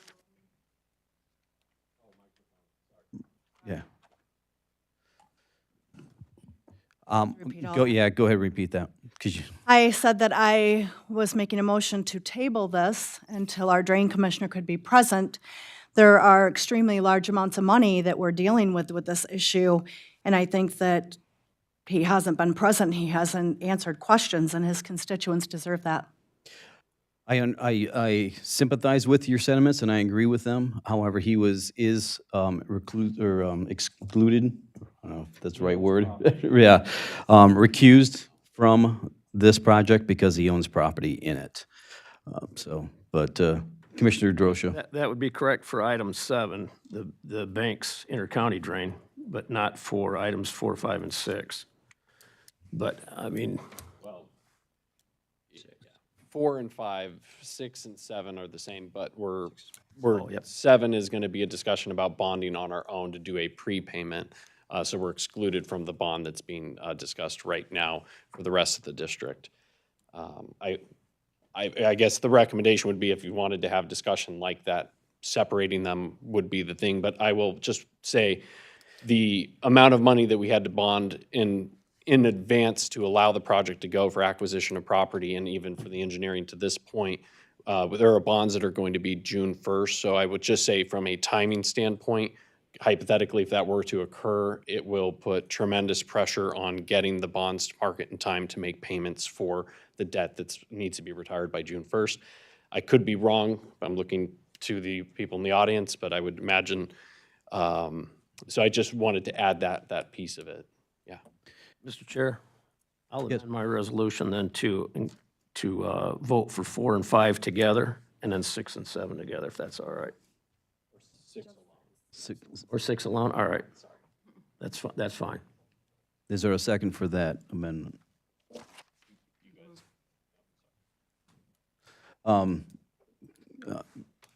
Moved by Commissioner Drosha, supported by Commissioner Whitaker. Do you have any more questions or concerns about that? Can you speak to that a minute, and how that's going to affect the process? We are not tabling this yet, right? Not yet? Okay. It's discussion. So is Bobby Benzinski from Benzinski and Company, Bank Intercounty Drain Municipal Advisor. As Mr. Swets indicated, and we found out this morning that there have been no appeals on the drain. This allows us to move forward. Ingham County will be be taking up their full faith and credit resolution in the next week or so. The bond sale is scheduled for May 13th. If there is a delay in this, it is most likely that we would have to move the sale back. We move it much from May 13th. We probably, most likely, will not be able to deliver bonds by the end of May to make the June 1 payments on the notes that were taken out in 2023 and 24 that come due June 1, as Mr. Dawson has indicated. If they are not paid by June 1, they would have to be rolled over. There would be additional cost, additional interest rate. And this would go to the residences, basically everyone that's assessed, correct? It would be a cost to the district, correct? Correct. And that is why I'm not supporting this. I understand, I understand our frustration, all of us, with the drain commissioner. I think we all can publicly say that. Yeah. Okay? But I'm not willing to wait on one person to affect the whole district and cost them money because of a decision we made here. So, Commissioner Whitaker. Thank you. It's my understanding that the drain commissioner is recused, or whatever the term is, from decision-making from voting. He's not recused from being in a meeting, providing information, talking to constituents. And I would like us to get some kind of a copy of the statute that tells specifically what he is and is not able to do around the bank's drain. Okay, go ahead. Well, is that something that you're asking for before you make approval? First No, of all, no, I want to no, make sure I think that clear. I'm supporting Commissioner Christensen. I feel like we need to know what that means when separate, with this experience as well as other times when the drain commissioner isn't there. Well, on the bank intercounty drain, the representative was the Ionia County Drain Commissioner. So our drain commissioner he recused himself due to the fact that he has property. That's required by law. So as far as that project goes, I don't think that applies at all. If you're talking about the other drainage districts, that's separate. So I want to be clear that what we're looking at with Bank Intercounty is ensuring that this project can start so that we can pay the debt that is already existing. The project begins and we're not putting residents in a situation. It's just, I guess I'll say it this way, too risky. And we have the drainage district attorney here, Stacy Hassong, that could come up and speak to that if you'd like. But I think that if we're looking at bank itself, we need to look at that separately and not get into the drain commissioner issue there. To that point, it's been amended that we separate the first two. Let's vote on that, and then we can address the bank intercounty drains separately. To clarify, this is a vote to amend the separation of the bank from the two, not to approve or disapprove any of the. This is to separate them, then we will vote on the first two. Okay. And then the bank intercounty drains So if we separate. say no right now, that would keep them as a group of three. Correct. Correct. Okay. So it's been a move to amend the motion to separate. Yeah. I was just going to confirm, the two bonds that we did previously, the county pledged its full faith and credit, correct? The note issue is outstanding? Yes. Yes. Yes. And so hypothetically, if we were not to make the payment on time, what does that do for future bonding? Is that something that we would need to disclose when we go out to market for bonds, just hypothetically? I don't think so, because what we would do is we would roll them over, get them prepaid, or get the lender to reissue them.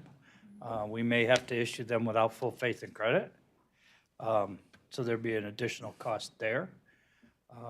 Okay, I appreciate it. I was just curious. And, hopefully we can find a buyer. I can't promise that we could find a buyer, but I would anticipate we could. But Yeah, But in the- and again, with those notes, as like with these bonds, full faith and credit is important. The county has its full faith and credit pledged to the outstanding bonds. So if we tried to get those notes refinanced without coming back to you yet again for a whole nother meeting just to get full faith and credit for notes that would then soon be paid off, hopefully, once we get through this process. There's obviously a lot of cost in kind of going through both the legal and financial work, but there will also be costs because the interest rates will certainly be higher. And then the other thing I just would mention for all these projects, and I totally understand the frustration. The policy decision is absolutely entirely yours, but also please just be aware that bids have been taken for these projects. The clock is ticking, and just given everything else going out there in the world right now, we'd hate to lose these bids and then have to rebid these projects, because that then is another avenue where there's more cost possible. So right now on the table, we're going to separate Hobart and Lee. All those in favor? Aye. All those opposed? No. Motion carries. So now we're going to vote on, or make a motion to, Approve items 4 and 5. yep. Are you moving that? I'm moving that. Support? Oh. Need a more, okay. Moved by Commissioner Droshuk, supported by Commissioner Peak. Roll call. Madam Clerk, please.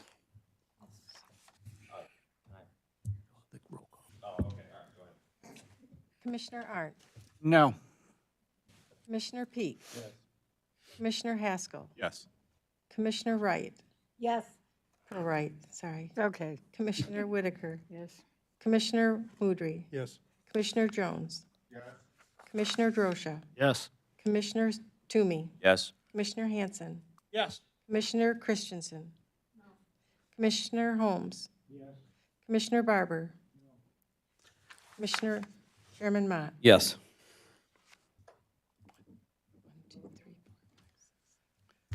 All right, thank you, Mr. Chair. My purpose for separating those was so we could have a discussion on the bank's drain alone without causing any confusion with the other two drains involved. So therefore, I would move item number 6, resolution pledging full faith and credit for the bank drainage district separately. I would move this. Moved by Commissioner Droshuk, supported by Commissioner Pearl-Wright. Questions, comments?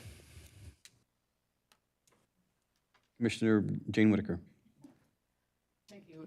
My point was not to obstruct the decision-making. My point was that we've heard different things about the role of the drain commissioner in this intercounty drain, and I'd like to understand how someone can recuse themselves from, like, doing their job and just say someone else is going to do it. I'd like to know what the statute says, because I think there's some specific things that, it's not right now, but if we could get that at some point, I think it would be good for us to all know. Stacy, do you have a Sure. answer for that? Sure. So the drain commissioner did not recuse himself from the Bank Intercounty Drainage Board for purposes of this project. He is statutory disqualified from serving on the drainage, for providing the assessment, levying the assessments. And so there is a difference between voluntarily recusing yourself and being statutory disqualified. So the probate court, actually, we filed a petition with the probate court, and a different drain commissioner was appointed, and that is not unusual. As you can imagine, drain commissioners across the state have that happen. And so for those of you, we had a drainage board meeting on Monday, and for those of you who were not there, now, once we pass, hopefully, the threshold tonight, then the Eaton County Drain Commissioner will resume taking an action for the remainder of the project, but for this beginning part of the project, we had the Ionia County Drain Commissioner serve. And so with the understanding, I think with the assumption that we would pass the full faith and credit pledge tonight, the next drainage board meeting, Mr. Rose from Ionia County will not be present anymore, and Eaton County will resume its place on that drainage board. Okay.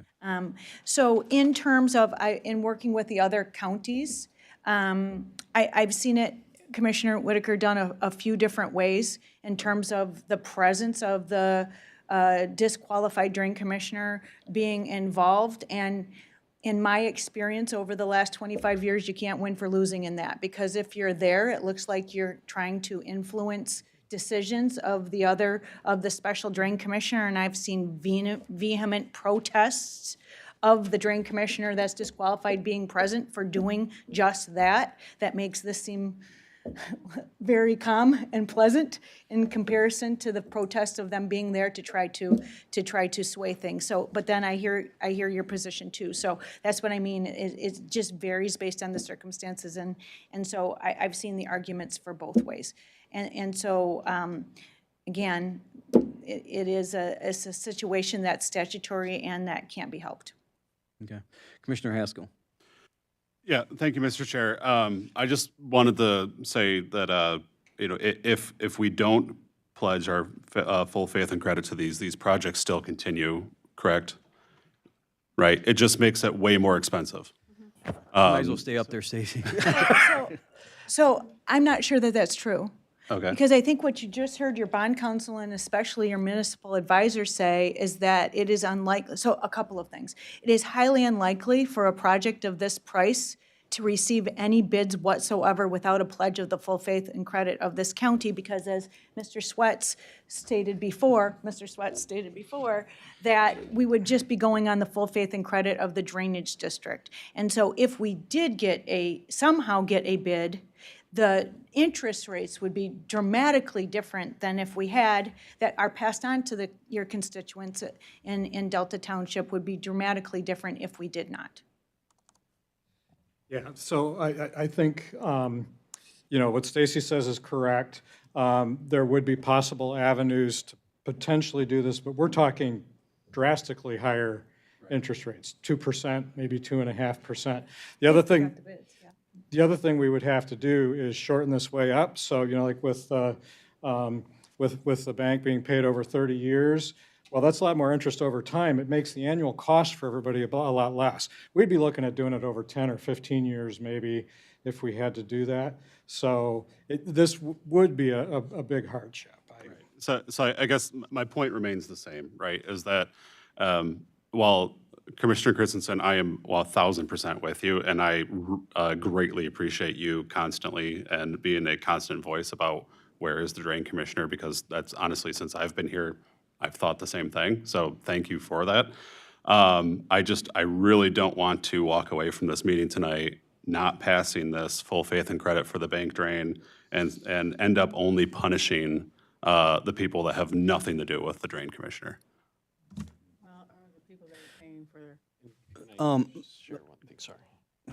Commissioner Toomey. No, Commissioner Haskell put it well, and I was going to echo your comments from earlier, Chair Mott, that this is just ultimately going to be a cost to the residents. So I understand the two issues, and I think that for the purposes of this vote, we should probably separate those just so we can move forward right now and figure out how to deal with the other issue later. Did you have something? Yeah, I just wanted, these are not updated with where we're at today. So one thing that we were probably going to cover in the next section, but the drainage district was able to, I would say, squeeze their contractors and cut 1.6 million off the total price of the project, which was really good, plus a bunch of work that they were doing with trying to fix things that came up during the day of review and discussions they had with residents and Eaton County. And so anyway, I wanted to just say, but we did an analysis a couple meetings ago, and so I estimated a 1% increase on 55 million at the apportionment process. It's close to $6 million more in interest that the resident portion would have to pay. And the bond market is a sensitivity exercise on what is a investor willing to give their money to in terms of a risk reward payoff. And so if it was a 1 or 2% increase, that's what we would be talking, is between $10 and $12 million increase just for the residents. If Delta was bonding through this, they would be picked up in that. So I'm just trying to give that perspective because as administration, our goal is to try to do the best that we can for everyone, and that's keeping costs down for everybody involved with this project. It should have probably happened 40, 50, 60 years ago. And infrastructure does not continue getting cheaper as time goes on. And so I just, for what it's worth, I wanted to add a number to your discussions. So I was told to ask you about the process of the of the process for, because a lot of people, have looked at the 55 resident number of petitions out there, and others and say, hey, I never knew about this, I never was involved. So could you explain how that process works for a drainage district?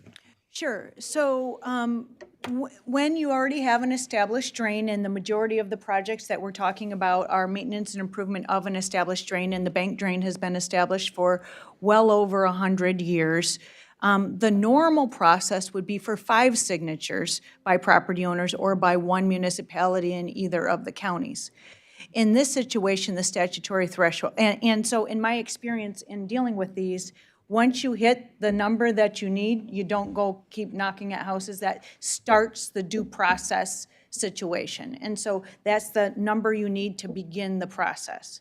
And so the reason it was 50 for this is because it was a partial consolidation with the bank's intercounty drain to make the outlet all one drain, and to make the Brig just a county drain, and the bank all one drain as it serves the main outlet.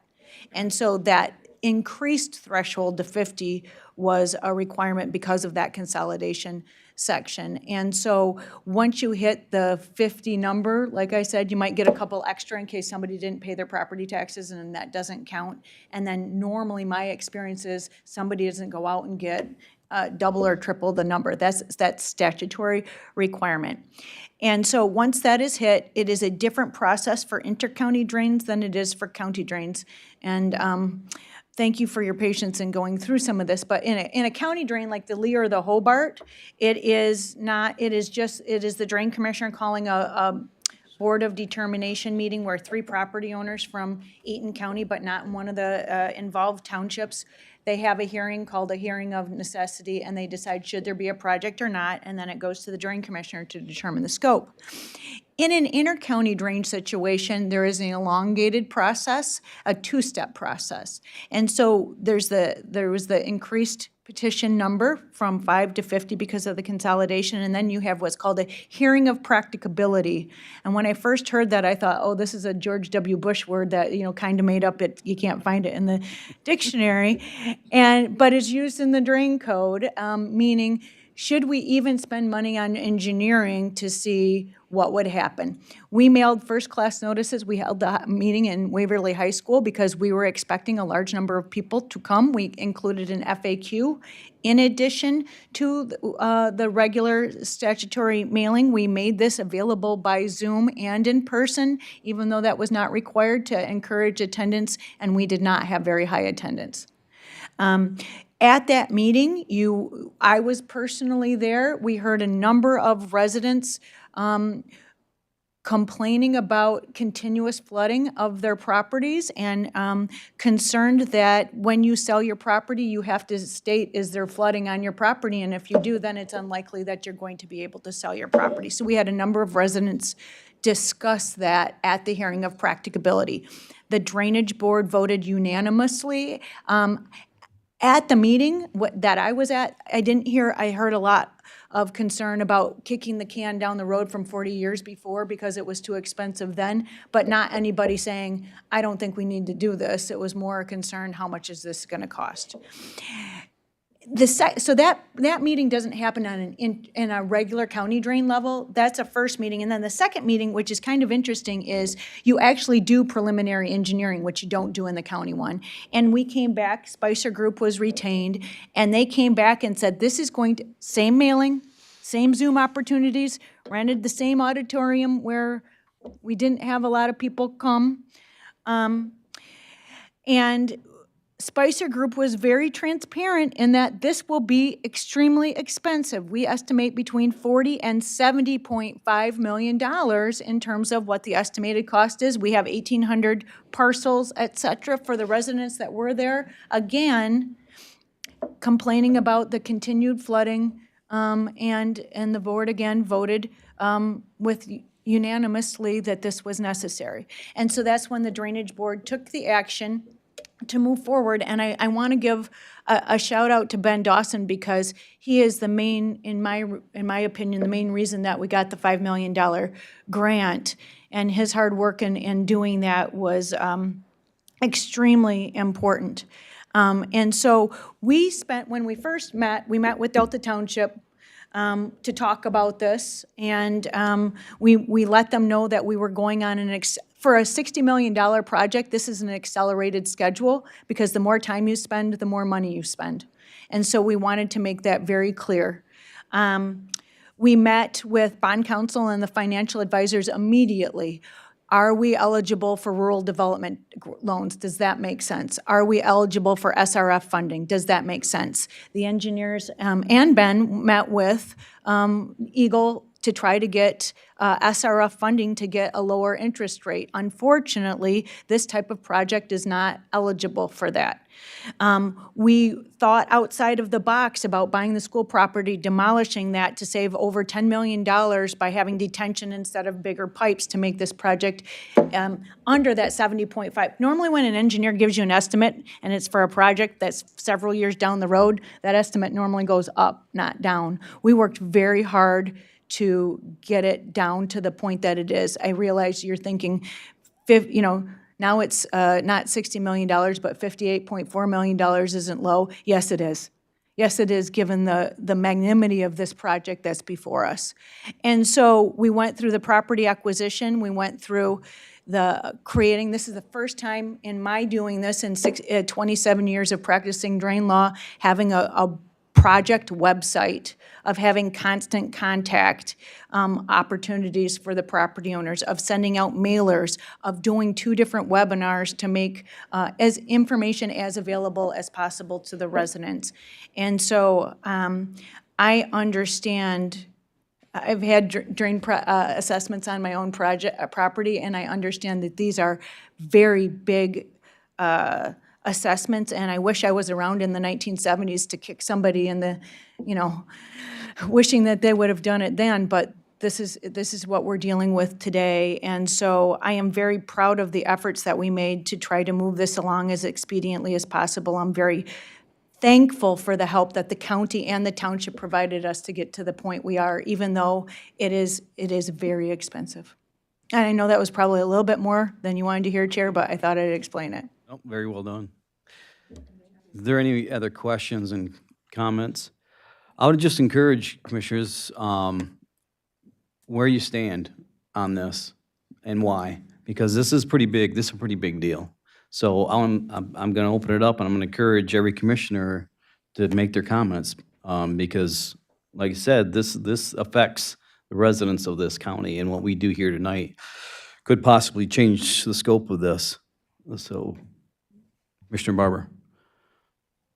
Since I'm one of the loudest voices, I guess I'll go first, right?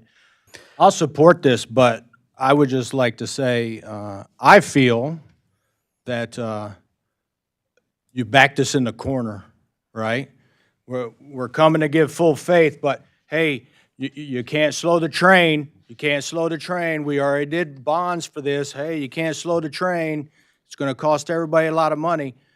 I think that's, to me, right, and I know my constituents feel the same way. They feel like you boxed them in the corner. So, yes. Will I vote yes on full faith on the bank drain? Yes. So, we don't cost the county and the constituents that live in this drain district extra money. But I'm not happy about doing it and be what it is. But I feel like you boxed us in, so. Commissioner Christensen. I have to agree with what Commissioner Barber said. I will support this, not willingly, but I will, because I don't want to cost the county any more money. We don't have the money to waste right now. What I want is an elected official to do his job. Every other department head and director within this building comes to meetings. They do their reports. I've been in this seat since January 2nd. I have never once met that man. Never. I've never seen him. I've stopped in his office multiple times. I've never seen him. He's never there. How do you keep your constituents happy, which, if you've been watching the news, they're not happy. So I guess that answers that. Commissioner Haskell. I will also obviously be supporting this. I also want to thank Ben for his work on the grant that we were able to get to help lower the cost of the project. Back in 2013, I had the pleasure of being a legislative aide for Representative Teresa Abbott, who represented this area. And I remember as her in-district representative, getting mail, emails, people come in the coffee hours all the time at that point in time, showing pictures of their yards, backyards, basements, whatever, of significant flooding damage. And at that point in time, we were forwarding on everything we were receiving to the drain office. Obviously, state representatives don't clear drains. Although sometimes maybe people would enjoy that. Yeah, so I mean, being more than 10 years later, sitting here and discussing it now, and thinking about how much cheaper it could have been back then if it was taken care of, makes me also consider that if we don't handle this again, another 10 years down the road, this could easily be $70, $80 million project. So we need to do the right thing now and take care of it, and be as sympathetic as we can to the constituents it impacts. Commissioner Chris Arndt. I've talked to, obviously, when campaigning, you talk to a lot of constituents, and almost uniformly, the complaint that I hear from almost all of them is regards to the work from the Drain Commission, and especially not just in regards to expense and in quality of work, but an inability to have any sort of accountability from the Drain Commission. They don't seem to respond to my constituents, especially regarding numerous instances of flooding. And this is something that ought to change. Well, that's a question for the Drain Commissioner when he shows up. When? Commissioner Pearlwright. Okay, yes, I know that was a lot of work on Mr. Dawson, as well as the other staff that helped him, and I appreciate it, as well as our state rep, Angela Whitworth, for helping us secure the $5 million. I wish we would have been able to get the other 5 that we asked for the federal government, but we couldn't. So there was more work than just the one. But the other part is, I'm glad you said that about what the constituents were saying, because 20, 30 years ago, I have a real estate license, we did not have the seller's disclosure form. Now we do. So a lot of different things to transfer the deed on a parcel is different in this world of today. That part of that area that's now under the bank drain, at one time when I was first in office, it was part of my district. So I've known for 20 years that we had problems over in those areas because people were telling me, but, you know, I said it can be fixed, but it's going to cost a lot. And, you know, gave them some ideas like don't blow your leaves in the street. We don't have pickup. This isn't Grand Ledge. And so then the pipes break and things like that. But it's true now with seller's disclosure, those people who did come and tell you that they can't even transfer their property without disclosing that would not be able to sell their homes. That is true. So you're spot on. All right, I think we're ready to vote. Can we have the roll call, Madam Clerk? Commissioner Arndt. Yes. Commissioner Peak. Yes. Commissioner Haskell. Yes. Commissioner Pearlwright. Yes. Commissioner Whitaker. Yes. Commissioner Moudry. Yes. Commissioner Jones. Commissioner Drosha. Yes. Commissioner Toomey. Yes. Commissioner Hanson. Yes. Commissioner Christensen. Yes. Commissioner Holmes. Yes. Commissioner Barber. Chairman Mott. Yes. All right, thank you, Mr. Chair. Moving on to item 7, Bank Intercounty Drain County Financing Options and Adoption of Notice of Intent for a Capital Improvement Bond. And I would move this resolution. Moved by Commissioner DeRosa, supported by Commissioner Haskell. Comments? Can at this time invite Steve Mann from Miller Canfield, he's our municipal finance attorney, and Dale Days, senior managing consultant with PFM.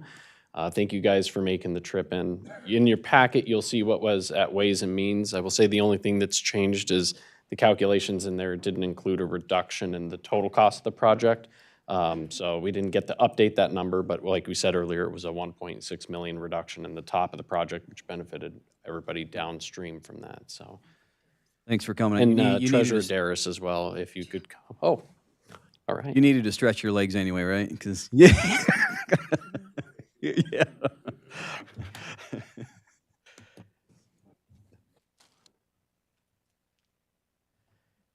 Thank you, Mr. Chair. Yep. I'm Steve Mann. I'm a bond attorney with Miller Canfield. We've been asked to represent the county with the proposed issuance of bonds to finance the county's share of the bank drain improvements and also possibly additional county facility improvements. So you have before you tonight a notice of intent resolution. That resolution declares the county's intent to issue bonds for this project under Act 34. The resolution includes a notice, which the county clerk, if this is approved, would arrange for publishing. And you could authorize the bonds in an amount not to exceed $12 million and payable over a period of years not to exceed 30 in number. Happy to answer any questions you have, or Dale can answer questions on the finance side as well, and the projections you have in your packet. Just to add, we were hired as the financial advisor, worked with Ben, provided the scenarios. Probably at this point, Ben probably understands them better than I do. And then we also provided a timeline of what we expect to issue the bonds to pay the county's portion of the bank intercounty drain. Okay. Any questions? Do you have a comment you want? Yep, I would just say, part of the resolution that we would be asking for, so there was two pieces. One, overriding a 2011 policy that we found for full faith and credits, where it required a bid process from a list that wasn't maintained. So we requested, so we could get the money in time to be able to pay, to override that policy one time. Treasurer Raynette is in the process of reviewing that and will probably bring a recommendation in the future for that. And then the other piece would be the notice of intent as written, which, like we talked about at Ways and Means today, we're not choosing rates, duration, but as you can tell in the packet, we just have a lot more options available to us, which would not be otherwise available, which is why we presented this option, because it gives you a lot to choose from a month or two from now when we go through the statutory process. Any other questions? Did you have anything you want to add to Treasurer Raynette?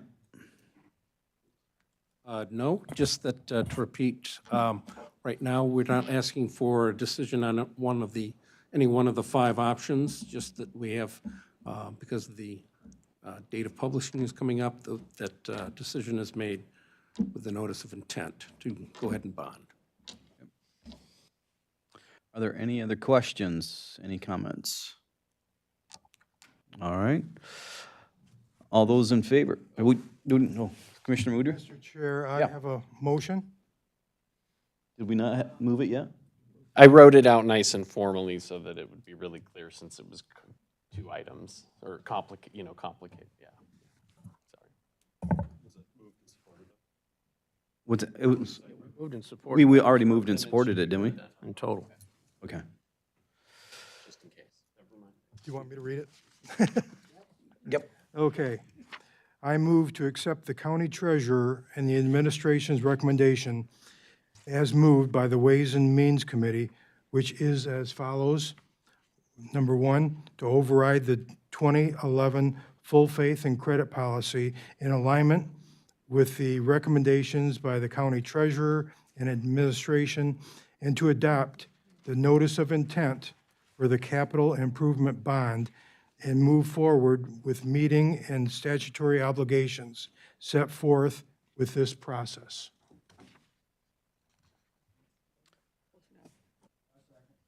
All right. Moved by Commissioner Moudry, supported by Commissioner Barber. Questions, comments? All those in favor? Aye. All those opposed? Motion carries. Okay, thank you, Mr. Chair. I think we've got all that drain information out of the way. Item number 8 is resolution to approve our fiscal year 24-25 budget amendments, and I would move those amendments. Support. Moved by Commissioner Drosha, supported by Commissioner Pearl Wright. Any questions or comments?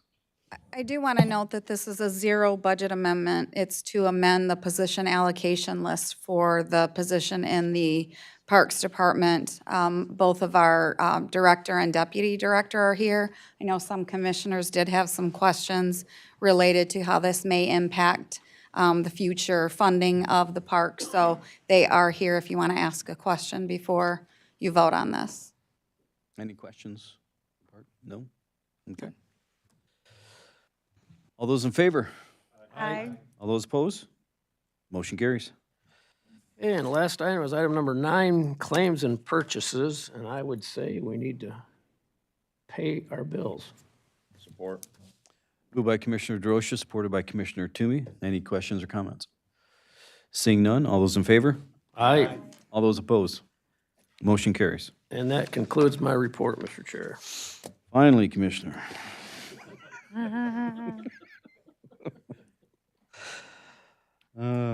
Okay. Next, oh, we're not done yet. Next up, we have the intercounty drain presentation by the Spicer Group.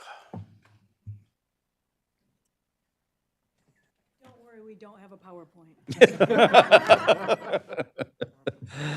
Good evening, everyone. I'm Chris Mattson, project manager for the Intercounty Drain Project with Spicer Group. I think tonight it would probably be good at this point, as we've cleared appeals, as we've mentioned, and after the vote of full faith and credit. I believe last night Ingham County passed full faith and credit as well. So I think the next thing to kind of share is maybe some schedule and some expectations on the project. As Stacy mentioned, we don't have PowerPoint tonight, so I would just keep it brief, maybe discuss the schedule and ask if there's any questions about the project or the construction. So at this current time, we're planning to hold pre-construction meetings and sign contracts with contractors the week of June 2nd for 4 of the 5 divisions.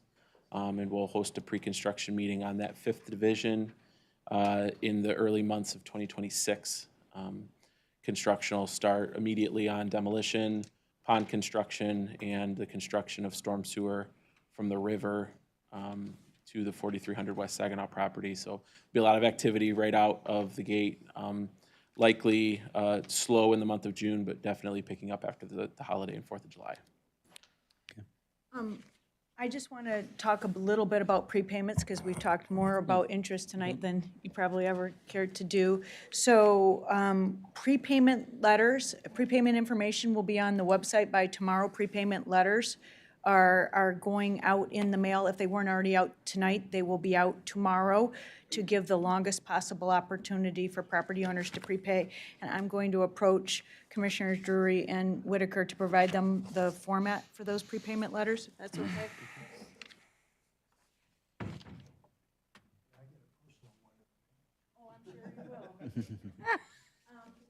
So these prepayment letters will have the final assessment amount for each property owner on it. It will be, in all cases, slightly different than the estimated amount that we got in the mail, because we did have a good showing at the day of review, and I know a number of you were there to witness that, and thank you for your time and attention in coming to do that. We did hear from property owners. We did make revisions to the assessments based on property owner comments. And in addition to that, we were able to lower by moving up the schedule for Division E. And that saved us not only on the cost of the contractor, but the cost of the pipe increases over a period of time, able to reduce the total project cost. So it will not, you'll not see the same amount that you saw in your first mailing. Hopefully, it won't be higher. In many instances, when you move someone down, someone moves up. There might be instances where the percentage is higher, but perhaps the dollar amount is not higher. And so we will be available to answer questions with regard to prepayment. I wish to thank the Treasurer's Office for being so wonderful to work with in terms of having a station over in Delta Township twice a week to make it easier for your constituents to prepay at Delta Township, not only there, but here in Eaton County. And I arm wrestled on Saturday morning with Mr. Bedzinski to give us a longer prepayment time, moving it when he wanted it at May 1st to the latest possible time, even though it makes his job much more difficult, of May 9th, to again provide more time for the property owners to be able to prepay. So yeah, at this point, I guess if there's any questions about construction expectations, the prepay. Commissioner Whitaker. So the 4300 Saginaw property, the school is being torn down, is that true? That's correct. The whole thing? Correct. And isn't there some building put in there for the drain office to use, or what's going in its place, anything? There's no plans at this time to build anything on that property. Initially in the project, when the initial notes were taken to finance the purchase of the property, there was an intent to possibly sell a portion of that property after the project's complete, to the benefit of the district. So at this point, that's the plan. Other than that, there's not been any discussions on how that's. Who owns the property now? The Bank Intercounty Drainage The District drainage does. district owns the property. Yep. Thank you. Commissioner Prorite, did you? Yeah, so if you do sell that parcel, then after the school's gone, and then you sell the frontage, does that money go back into the drain district and reduce some of the costs? Yeah, so that's a fantastic question. Yes, so we don't anticipate selling the entire parcel because a significant amount of it will be detention basin. And the reason we did that is the more water we detain, the less pipe we have to try to fit under Waverly. And so that saved us a tremendous amount of money in doing that. But the frontage, we did try to save the frontage so that could be sold. That money will go back to the drainage district. It will not reduce the overall project cost. What it did is we anticipated being able to get those monies in, and when you see on the computation of costs, there's something called a contingency that can be 10 to 15%. And we kept that contingency very lean on this, more lean than we would normally do, knowing that there will be the sale of those properties that can go in that contingency for the future. But all of that money stays with the Bank Intercounty Drainage District. Thank you. Commissioner Haskell. That mostly answered my question that I was going to ask. It was very similar to Commissioner Prorite's. So is there ever a scenario at the end of this project where the drain district would have a surplus of funds, and what would? I hope so. Okay. I hope so. And does that go for like ongoing maintenance? Yes, and so the hope is that there will need to be maintenance. So a detention basin is like an old-fashioned vacuum cleaner. The vacuum bag gets full from time to time, and you have to clean it out. So there will definitely be maintenance needed over the bond time, the 30 years. And so we are hoping that the contingency not only covers that, but hopefully for years to come in terms of the necessary maintenance for the project. And so that's what we definitely hope there will be monies left, and it will be more than enough to cover the maintenance past the 30-year time period. That's good to know, because I think from like a resident that just hears that there's going to be money left over at the end of the project, and they don't fully understand that the ongoing costs to that, they're going to look at their assessment now and go, what the heck? Like, but why can't you bring it down that much then? Thank you for clarifying that. Commissioner Prorite. So, Chris, I drove down Waverly Road the other day between Michigan, where the Dollar General is, and the Walgreens on the corner of Saginaw. There's a large portion of open, I would call it two lots, but I don't know what you call it. Is that where the other holding pond is going to go? Because I know that the school property isn't the only place. Correct. So there's actually 3 stormwater detention properties, facilities that are going to be constructed. the school at 4300 West Saginaw. There is the large vacant lot about halfway between Michigan and Saginaw on Waverly. The third location is just north. There's an apartment complex on the west side of Waverly. Just north of that, between, I believe, one residential home or maybe a small business, you get into the strip mall and the drugstore at the corner. So just south, like 3 lots south of the corner, there's a vacant lot there, just north of those apartments, that's also gonna become a detention facility. Each of those 2 smaller properties is about 2 acres in size. And we're going to fence them off, right? Because there'll be kids in those apartments. Well, the fence at 4300 will be maintained. The other 2 ponds will be designed to back up in large storm events, but then also accept drainage for future development. And those will be designed to hold water until they can drain down.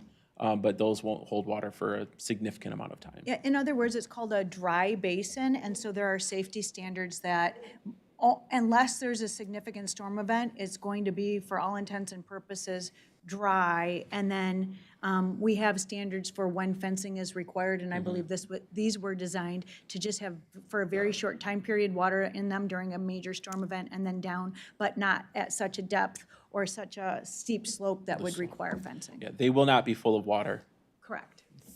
you know, when it, you know, on a dry weather day. They're not gonna be wet ponds, they'll be dry most of the time.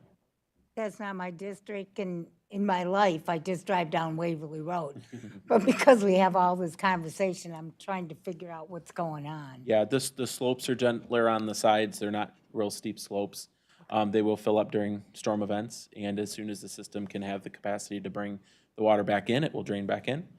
These are not like they're not considered like highly restricted ponds you might see at a development, where it's to hold the water and let it out very, very slowly. The system itself will regulate when it kind of can accept that water back in. But all of that will prevent the water from spilling out in other locations into people's homes, so. Thank you. Commissioner Whitaker. I promise. So the detention basin, is that the large one that's going to be at 4300, is that going to be like a big open swamp, or is it going to be, what's it going to be like? Could we put a park there? Again, that one will be a dry pond. It won't have areas that are sitting full of water at all times. There will be a channel through the bottom. There's going to be general low flow coming through. There's a very large area that drains to that pond. You know, so talking about people's sump pump discharges and other regular flow will go through that channel at the bottom, but it's not going to sit full of water. So the intent is for them to be dry. You know, we had a lot of comments and questions about mosquitoes and all of that in all 3 of the locations, especially during the purchase of some of these with the neighbors. And the intent is for them to be dry. So they won't appear as swampy areas. That's not the intent. Commissioner Mudry. Well, I just want to let everybody know that I've been working with Spicer and the whole team over there quite intently since 2022, when we had the first meeting at Waverly High School. I just want to let you know that Mr. Wagner's replacement, Bob Rose, was excellent to work with. He was a good addition. We had many a conversation, many hours of talk through the meetings. But Bob Rose from Ionia did a good job, I think, in my humble opinion, not being a drain person. I just want everybody to know that I am in the district, okay? My home is in the district. My estimated assessment is $14,400. And I'm considered Section E, District E, whatever. It's the southernmost part of the district. It's considered what, tributary, up in there, kind of? There's construction close to where you live that is part of the Division E contract of the project. Yeah, and we have no flooding in my neighborhood. But every drop of water that goes down the sewer goes down to the people that are affected by it. So although I don't want to spend $14,400, I think it's my responsibility to chip into the project and alleviate the people down there in the northern part from their flooding, because believe me, they are flooded down there. If we get anything more than an inch of rain, they flood.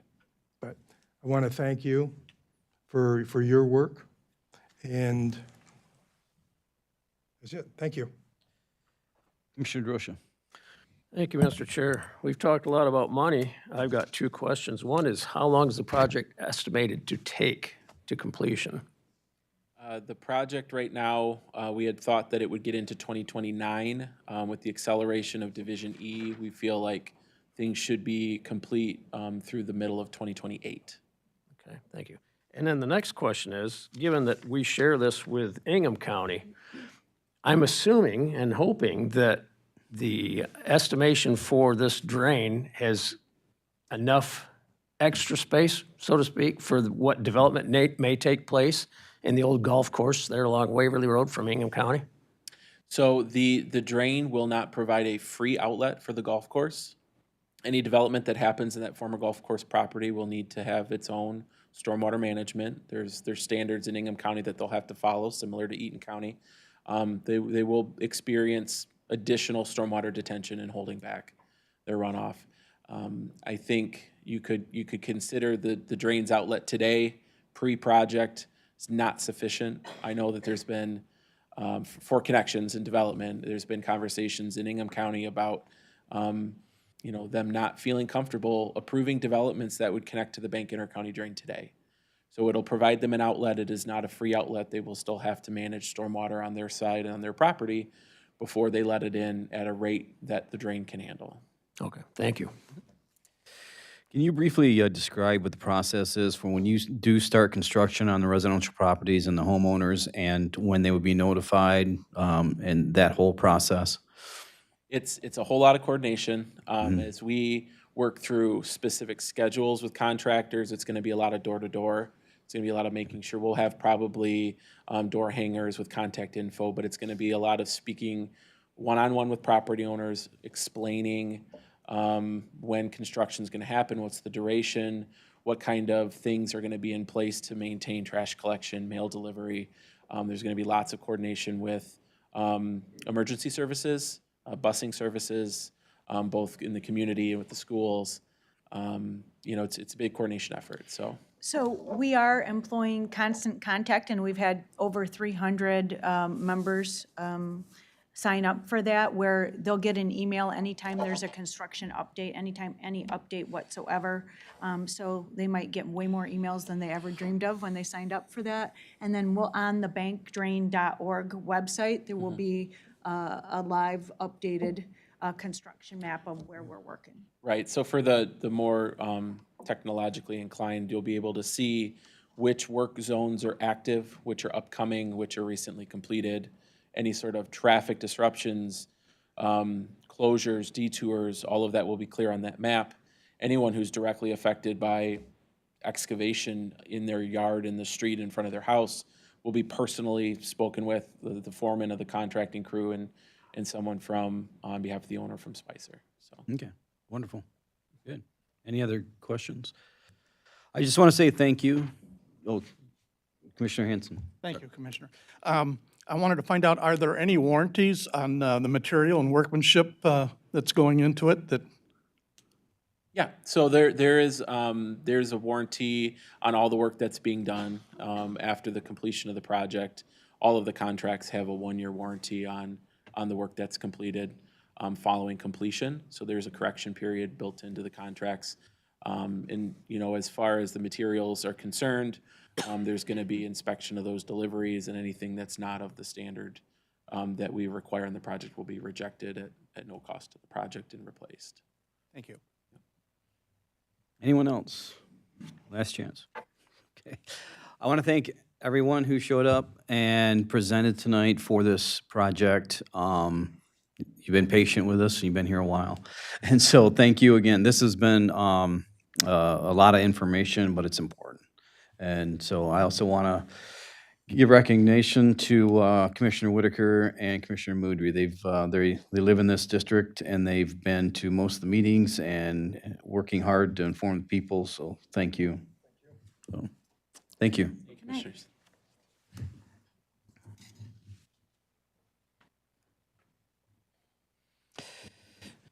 Next up, Administrator's Report. I told you I was not going to say a lot. Oh, that's right, I was supposed to skip you. You were going to give me a time limit, right? No.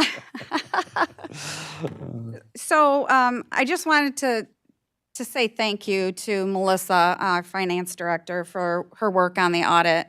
I know no one can understand it unless you've gone through a county audit or any type of a local unit of government audit. It is not a simple, week, 2-week process. It begins at the end of the fiscal year, which is 9/30, and it continues up until the end of February, where they are issuing the statements. We are reviewing them. We are making additions. We have to write the management discussion and analysis section of that. Melissa did this work. She did it by herself. I kept her here every day. I don't know how. She hasn't left me yet. I say me because it's important that I keep her, not just the county. But I think maybe sometimes I buy lunch and she stays. She did an awful lot of work. I don't think any of you will ever understand the undertaking with that. So thank you, Melissa. It was a great job. Chairman Mott's going to talk about the budget process a little bit. It is ongoing. Unfortunately, offices are stuck with me working on that this year. But it's going along well, just not, numbers don't add up the way we want. I do want to address that obviously we know this is a very emotional time for everyone. I'll stress that it's emotional for the residents of the county, not understanding why we got here, what we're going to do if the millage passes. How are we going to ensure that we maintain a fiscally responsible county going forward? And I emphasize that we need to do that. I can say that as long as you have me here, that's my goal. I've talked to commissioners here. I've talked to Ways and Means. We need policies that drive the fiscal stability, and it drives what you're doing as commissioners, what departments see, and what the residents see. That's the commitment that I have. We have a great board right now that I think really wants to see these policies, and I'll leave it as simple as a fund balance policy. I talked about this the other night at a township a meeting I attended. We don't have a fund balance reserve policy. So it seems ridiculous, and it's been stated in the past that it is ridiculous to have something like that because you can undo it. Yes, you can undo a policy, but once that policy is out there and people see it, you have to undo it. They watch you undo that policy. You're taking a step to say we're going to take more of that fund balance than what we've said we were going to do under our policy. That's good government, right? And that's what we want to work towards. So the frustration of the public, 100%, I get it. I've told you a million times now, because I talk a lot, that talking to communities and going to their meetings, that's what we've heard. How did you get here? Why are you just telling us this? We've said it at these meetings year after year after year. We've provided a financial projection going out years. That has shown exactly what we're continuing to see today. That hasn't changed. We've just been getting by. We don't have to get into that because I could talk for hours on how we've done that. We did discuss it at Ways and Means, but the frustration is real. And we did, I can say that Commissioner Hanson had us attend the Calamo Township meeting this month, and it was in attendance with Treasurer Raynette and Prosecutor Lloyd. And the questions that they asked before. They've been asking all along. They're frustrated. You have to answer to that. I'll say that to this board. You have to answer to their frustrations. They're going to want to see things different going forward. I'm not making that criticism. That's not my job, but that's what we're hearing. How did we get here? How are we going to keep from continuing to be here, especially if taxes go up? So I just want you all to know, and I've said it a lot of times, this is going to be difficult. Administration can make some recommendations, which we will explain what is a decision that you need to make. Here are your options. This is why this would be good. This is what the risk is, but it's your decision. So just keep in mind, those of you who are new, you decided to run. So it's something that is going to be difficult. And I respect the difficulty that you're going to have. So ask us questions. Make things difficult on administration. That's what we're here for. It's important this time. It's important for the public. And then the last thing, most important thing, I think, is the employees. We have to start moving quickly. I'll let Chair Mott go over that more. They need to know what's going on. They need to know if the ballot proposal does not pass. They need to know what's going to happen. If it does, we know that it's not going to stop at that. We know that there's going to need to be additional cuts. Employees that may be impacted want to know. Quicker the better. I just want to tell you all that. I sound like I'm lecturing. I kind of promised you I wouldn't, so I did anyway. So I think that's all I have, but just realize this is really rough on everybody. The residents, the public, the other entities of government, and our employees. So, thank you. Thank you, Controller Selby. Next on the agenda, we have the elected official comment. Any electeds would like to speak? Commissioner, we're going to speak during Commissioner comment. Oh, gee. Hello, dearest Rainette, County Treasurer again. As was mentioned recently with the Spicer presentation, we are going to set up a satellite office in Delta Township in the basement, in a space we've used before, to accept the prepayments. And that will begin on Wednesday, April 23rd. Now, we're only able to provide this for 4 days because of staffing requirements and shortages. So, but it'll be half days on Wednesday, April 23rd and May 7th, and then also a full day on May 25th and April 25th and Friday, May 9th. The schedule is printed on the letter that has gone out. And it's half day. I think Wednesdays is 1 to 4:30 and 8:30 to 4:30 on Fridays. You can also send in your payment by mail to our address here, to the drain office, and you can also pay in person. So I just wanted to mention that. Thank you. Thank you, Treasurer Rainette. Any other electeds?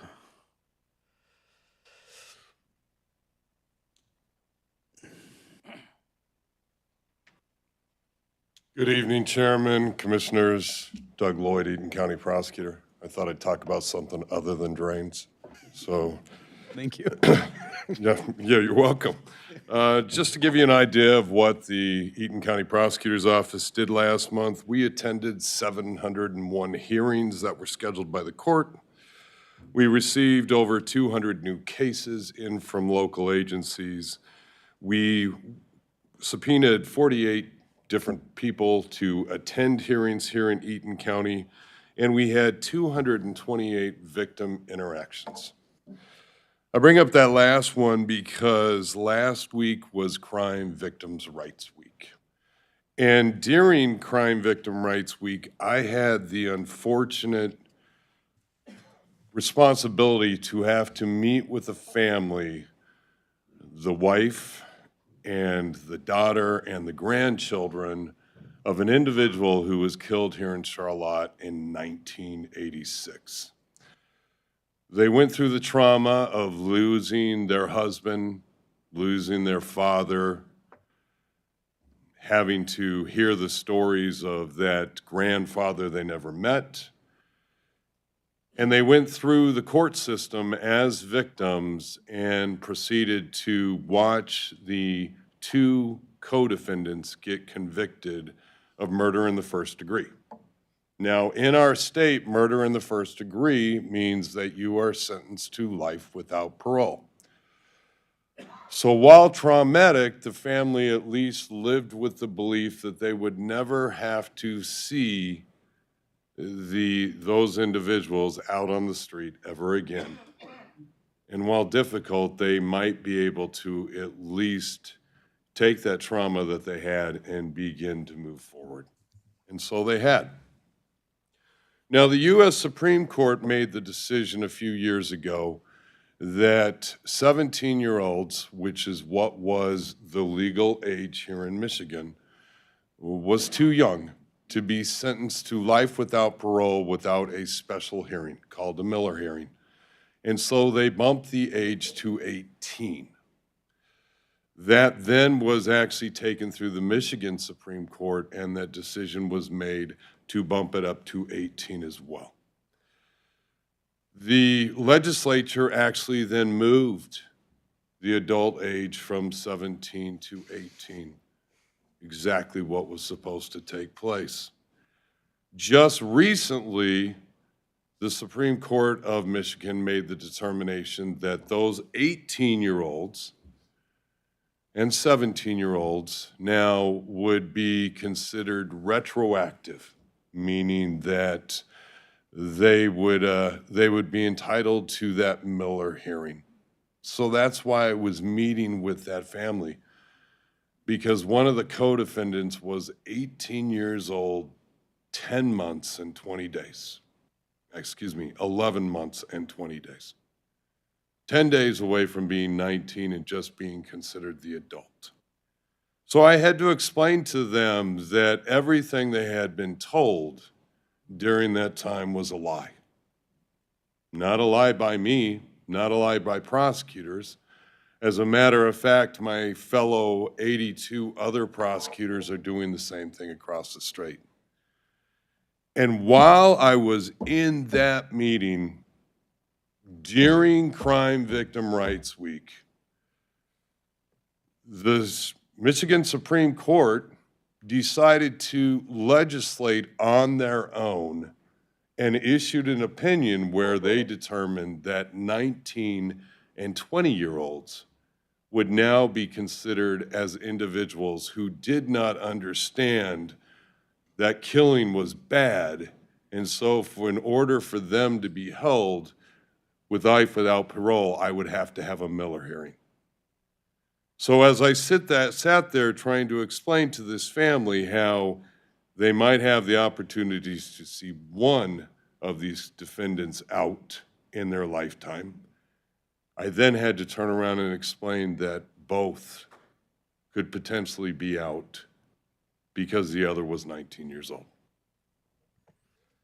I point all that out because it will be up to me to make that determination as to whether we move forward with a hearing. And once I make that decision, I will be required to put on testimony and evidence as to why this individual should stay in prison for the rest of their lives. That will require experts. And I have not had the opportunity to speak to the county controller yet, but I have 6 cases. And on average, those experts will cost me $25,000 for each case. So I'm expecting, well, I know that I do not have it in my budget that runs through September 30th. And I expect that it's not in my budget for next year, but whether it's there or not, if necessary, I'll be spending the money, because that's what I have to do as the Eaton County prosecutor in making the determination. And I can tell you that I have families that live here in your communities who are the victims of these 6 individuals. They have survived, they have suffered the trauma And now I am the one ripping the Band-Aid of that trauma off again. So I think it's important that we realize that 5 judges in the Michigan Supreme Court decided to legislate, took the power away from our legislature to determine whether it was appropriate for 19 and 20-year-olds to be adults, and instead legislated that themselves. And now left it up to prosecutors that within this next 6 months, I have to make the determination, along with the 7,000 other cases that I deal with. I have to go back and find cases from 40 years ago and review them and determine, is it appropriate to move forward with asking the courts for life without parole? And then you may ask what happens. Well, at the end of the day, it will be one of the circuit court judges who will determine whether that individual sits with life without parole or whether he gets a term of years. So I bring that to your attention because I think it's necessary for you to realize that our office does so much, and one of those things is meeting with victims and having to explain to them what exactly is occurring in their life when they thought they had been told something different. Finally, the only other thing I would bring up is, don't ask me how, but if you follow social media, I now make $400,000 a year. While I'm blessed, that's not actually correct, and while I know that no one on social media will ever go back and actually repost the correct numbers, I will state again that while as the elected prosecutor, I am on duty 24 hours a day, 7 days a week, 365 days a year, and I am always accessible to not only my attorneys, but law enforcement here in our county. I only make $134,000 a year. Any questions? Thank you, Chairman. Thank you, Prosecutor Lloyd. You're the only one left, yes.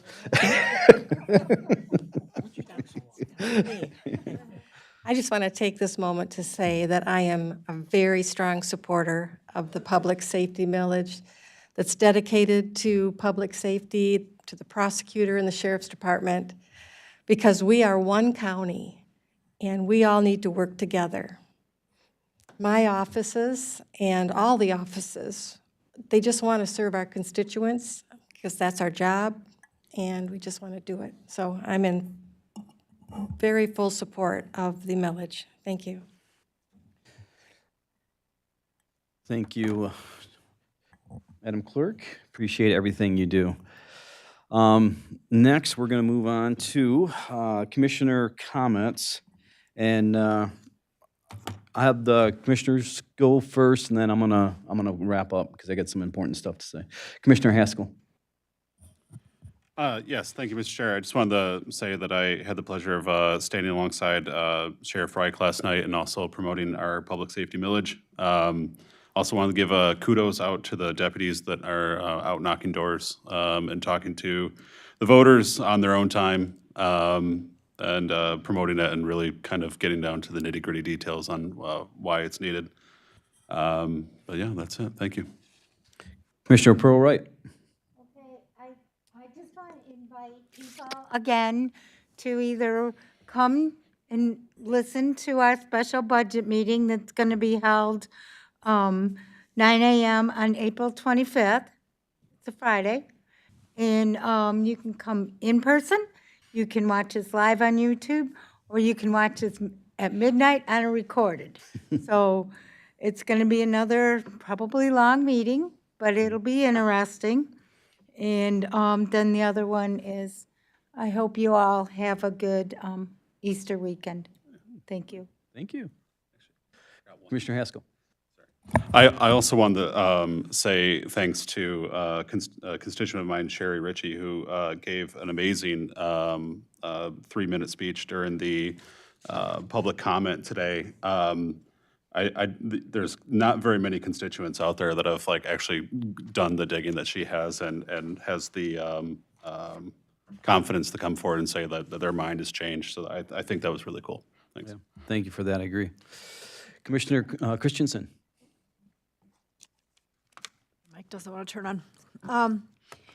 So I have a few things. County-wise, I just wanted to point out, as Director Cunningham said earlier, April 13th through the 19th is Central Dispatch Appreciation Week, as well as the same dates as Animal Control Appreciation. So I actually had the opportunity to tour their facility at Central Dispatch today and meet some of the dispatchers, and I'm going to be doing a little work-along thing with them here in the future. But we greatly appreciate them and all that they do for the county. As far as my district being District 12, as most people know, that's most of the city of Charlotte area. Just wanted to mention a few things coming up within that area. The Chamber of Commerce is offering a scholarship for $500 to 2 students. The deadline was supposed to be today. They're extending that to April 25th. So if anybody within the Charlotte area for school has kids, check that out. And then one other thing I had is the Eaton County Museum at the Courthouse Square is doing a murder mystery dinner. Well, it's not really a dinner, there's hors d'oeuvres and a Bloody Mary bar, of all things. So anyways, that is Saturday, April 26th from 7 to 9. You can get tickets online or at the Courthouse Museum downtown Charlotte.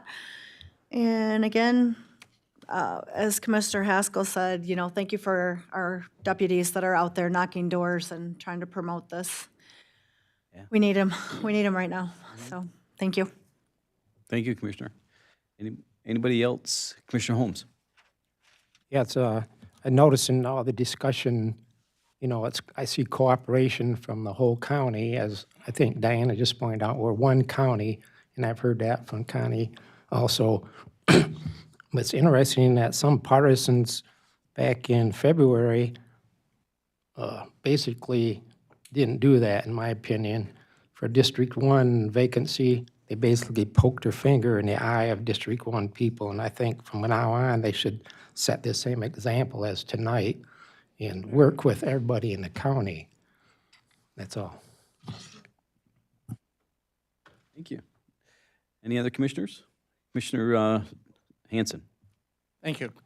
I would like to express my thanks to Connie and Prosecutor Lloyd and Treasurer for coming to Calamont Township to answer questions that evening, and really appreciate their efforts throughout this whole time, even beginning in the last time back in November. I also sort of echo the concerns too about the I lost my train of thought all of a sudden, but well, I'm not sure. But anyway, but I do appreciate their efforts, and I realize that whichever way the millage does go, there's still going to be considerable work ahead as far as cuts in the budget and everything. And I appreciate all the other agencies out there that are working towards that effort too, the Treasurer's Department, the Clerk's Office, and the other parts of the courts and things like that, that I think a lot of people just don't realize what may be the possibilities of what will happen if we do not have funds to operate our county. So, thank you. Thank you, Commissioner. Anyone else? Okay. There's a few things that I want to let you know, the process going forward as far as what we're going to do, as far as making decisions on cuts and what the process is going to be. Before I do that, I do want to, again, give a shout out, like many of you did, to our deputies that are out there, you know, promoting the public safety. And I want to just make a comment. If the millage does not pass, and I know this sounds like a doom and gloom and threat and scare tactic, but this is reality, and I don't think it would be doing the public a service if we did not let them know what would happen if the public safety millage does not pass. We would most likely get rid of all the cars, all the deputies, all the cameras, everything to do with road patrol. Prosecutor's office would not be funded. He's already short, and like you said, he's got to retry some cases without funding. And our contracts with Delta, Windsor, all of those would come to an end, most likely. So I just want people to understand that there will never be road patrol in Eaton County again if it fails. Again, I know it sounds like a threat. I know it sounds like using a scare tactic, but that is not my intention.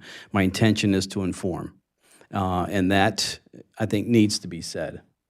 And it's unfortunate that happens because we have a strong history of law enforcement, public safety here in Eaton County, and I would really hate to see that be non-existent. So as far as we are concerned, on the 25th, as Commissioner Prowright mentioned, we are going to be having a special budget meeting at 9 a.m.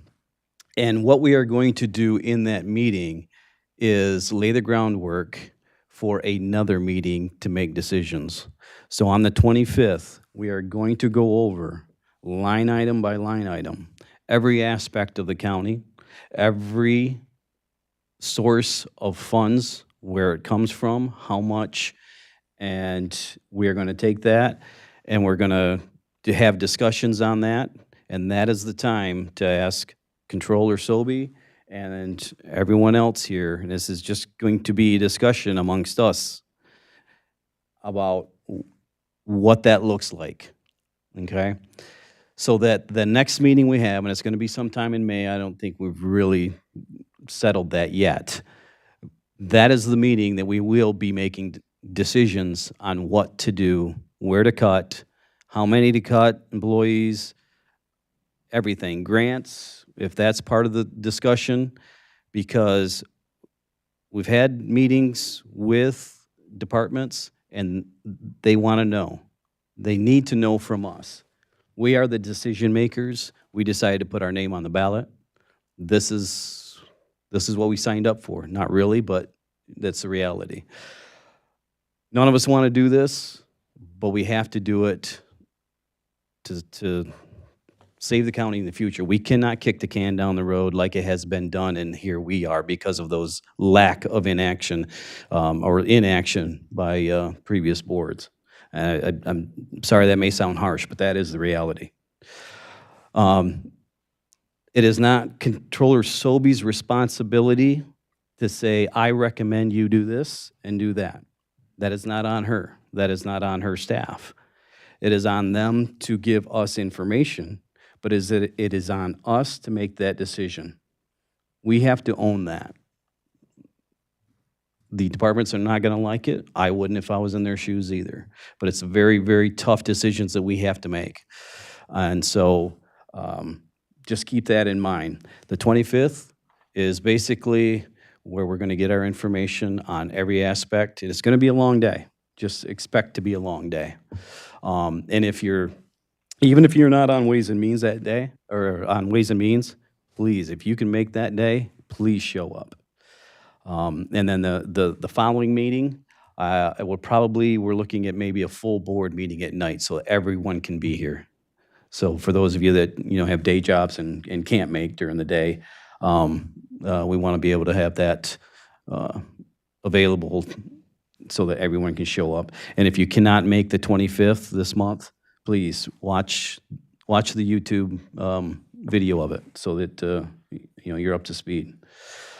So that's basically what I want to say. Is there any questions about that? Okay. All right, we will move on then. Did I leave out anything? You did great. Okay. It's not something I wanted to be great at, but okay, that's fine. Thank you. We're going to unfinished business. There's none. Okay. And we have any old business? No. We have some new business. We have a resolution declaring Workers' Memorial Day from Commissioner Tooby. Thank you, Mr. Chair. Tonight, I'm introducing a resolution declaring April 28th of this year as Workers' Memorial Day in Eaton County. I'm just going to give a little bit of background. So this resolution honors those who have lost their lives, been injured or disabled due to workplace incidents. It's a recognition not only of their sacrifice, but of the need to protect working people in our communities. So April 28th marks the anniversary of the Occupational Safety and Health Act going into effect in 1971. It's a law that promised every worker the right to a safe job. That's basically what it did. According to the Bureau of Labor Statistics, a worker dies every 99 minutes from a work-related injury. And in Michigan alone, we lost an average of 147 workers per year over the last decade due to job-related fatalities. So that's over 14,000 lives in the last 10 years. So these aren't just numbers, right? They are people, parents, friends, neighbors, members of our community. And as commissioners, we should advocate for those in construction, education, healthcare, government, and beyond that. So declaring Workers' Memorial Day is a symbolic, but I believe important step in affirming our commitment to safe working conditions, enforcement of labor standards, and support for those impacted by any sort of workplace tragedy. So I hope you'll join me in standing with workers who put their safety on the line every day by passing this resolution tonight. Thank you, and I'll move the resolution. Support. Moved by Commissioner Toomey, supported by Commissioner Peak. Commissioner Holmes. I was wondering, I don't understand a resolution for this, how it's going to make anything safer coming from a Board of Commissioners. It has to do with OSHA regulations and whatever. So I don't understand what the purpose of, I mean, nobody's against somebody having a safe job, so why do we need to even say it? That's like, it seems obvious. You don't want people getting hurt. It just, Commissioner Toomey. I don't get this. Yeah, it's a recognition of Workers' Memorial Day, so it's recognized by communities, municipalities, governments all over every year. So it's just Eaton County's part in joining other municipalities and other bodies that recognize workers, much like Mr. Holmes, like my grandfather worked for General Motors for 40 years, right? You said your grandfather worked for 10 cents an hour in a mill. Was that you tonight? My dad. Your dad, I'm sorry. So it's just recognizing all workers that have contributed to the communities we live in today. I'll add that, so most resolutions need to go through committee, and it was my decision to just bring it to the board. So just so you know that we have a policy that resolutions do go through committee. I know Controller Sobey, you said there was a couple people that worked here that. We had 3 deputy sheriffs that have passed away from the county. I wrote it down, 1927, 1967, and 1985. In 1927, it was Cleo Platt. He was 38 years old, and he was shot while assisting a motorist. He was off duty. And in 1967, Dean Foster, age 24. There was an armed robbery in Delta Township. And then in 1985, Don Rice, who assisted a motorist and was killed by a drunk driver. And if you know, Lansing Road is named after Mr. Rice, so. Yeah. Thank you. Any other comments? No? Seeing none, all those in favor? Aye. All those opposed? No. No. Motion carries. All right, that brings us up to our last limited public comment. Anybody would like to address the board, please approach the podium.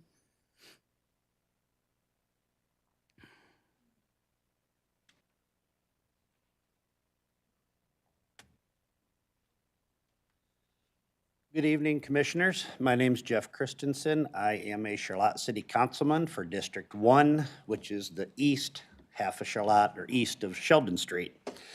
I'm here tonight not for a full faith credit backing, or I'm not even asking for any dollars. Mayor Lewis and I have Ben, well, together, we're on a committee, an ad hoc committee with regards to traffic calming in downtown Charlotte. And Mayor Lewis actually started this back in 2016 during his first term, and he ran out of term, so nothing ever happened with this. But today, our fortune turned around. We actually received a communication from the MDOT Lansing Service Center supervisor stating that they would like to meet with us and start the process, which, to say the least, shocked us, but nevertheless was very exciting. We have already met with Representative Whitwer and Senator Anthony. We had a wonderful meeting at the Capitol. They are fully supportive of this. Our community and our business owners are definitely for this, but it's very simple. We're going to present a resolution through the Public Safety Committee, asking this commission to support our efforts to make our road diet / traffic calming / carbon reduction project in downtown Charlotte that much stronger when we set that pile of paper in front of MDOT.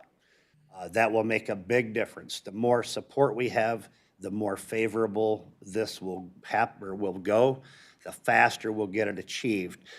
Just a quick layout of it. What it does, didn't mean to throw that at you, Chris. When you come into town from both ways, north and south, you're at 2 lanes. Then it splits to 1 lane each way with a center turn lane. When you get downtown, it goes to no turn lane and 2 lanes each way. Hazard, safety, number 1, when you park, you're opening your car door into a live lane of traffic. Speeds, there has been some study down through there. We've had speeds in excess of 50 mile an hour through downtown Charlotte. So the purpose of this whole thing was where the pattern changes from 2 lane to single lane each way with a center turn lane is to carry that all the way through the city. That will slow down traffic. It will eliminate business owners from having mannequins fall out of their windows because of the vibration of the semi-trucks. It is a great program, and I just wanted to give you a heads up on it. So when you see it come through your committee, if you're on public safety, or provided it makes it through and it gets to all of you, we would most certainly appreciate your support. Thank you. Thank you, Joe. Anyone else? Good evening.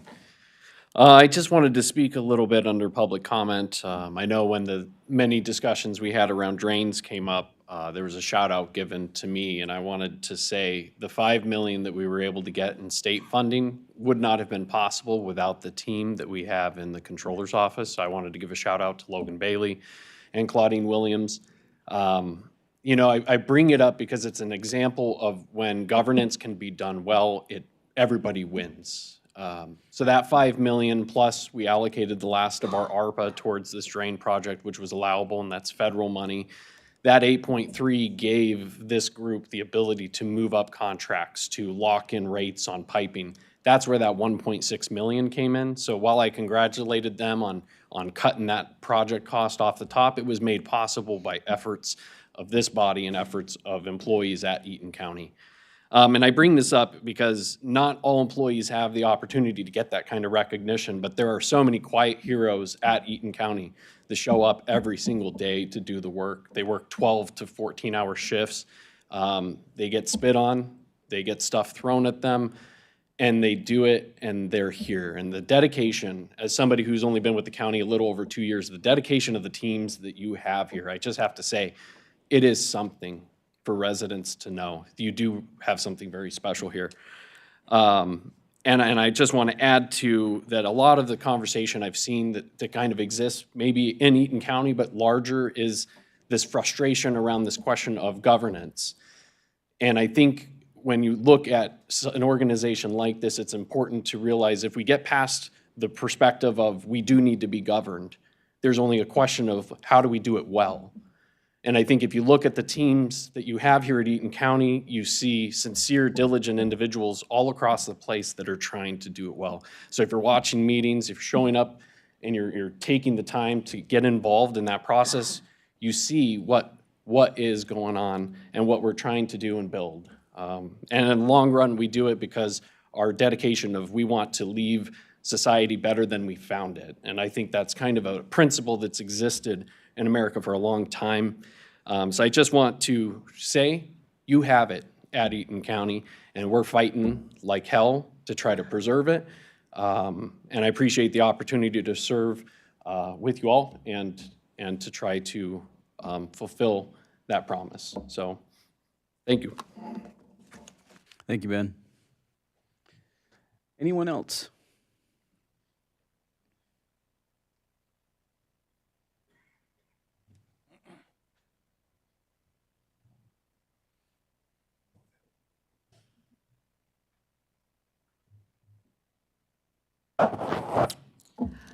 You're wondering what I'm up to. Well, I want to challenge all of you county commissioners. Well, first, I want to thank Delta Township for being the only township that supported the millage. But I think the rest of you county commissioners, when you're out in your jurisdictions, and I think I see the mayor of Eaton Rapids is here tonight, and I just know she'll, sorry, Pam, but before the other millages, all of my constituents, all of my jurisdictions knew where I stood. And I said this extra millage vote is not a want, it's a need. And I think that we should carry that message out into our districts, that this millage really needs to pass because it's a need, not a want. And a lot of people didn't know that the sheriff was only responsible for maintaining a jail, that we didn't have to have road patrol. And I don't want to have to patrol the roads. So please, let your constituents know that this is a need, not a want. Thank you. Thank you, Barbara. Is there anyone else that would like to address the board? All right. That finally concludes our meeting for tonight. We are adjourned until Wednesday, May 21st.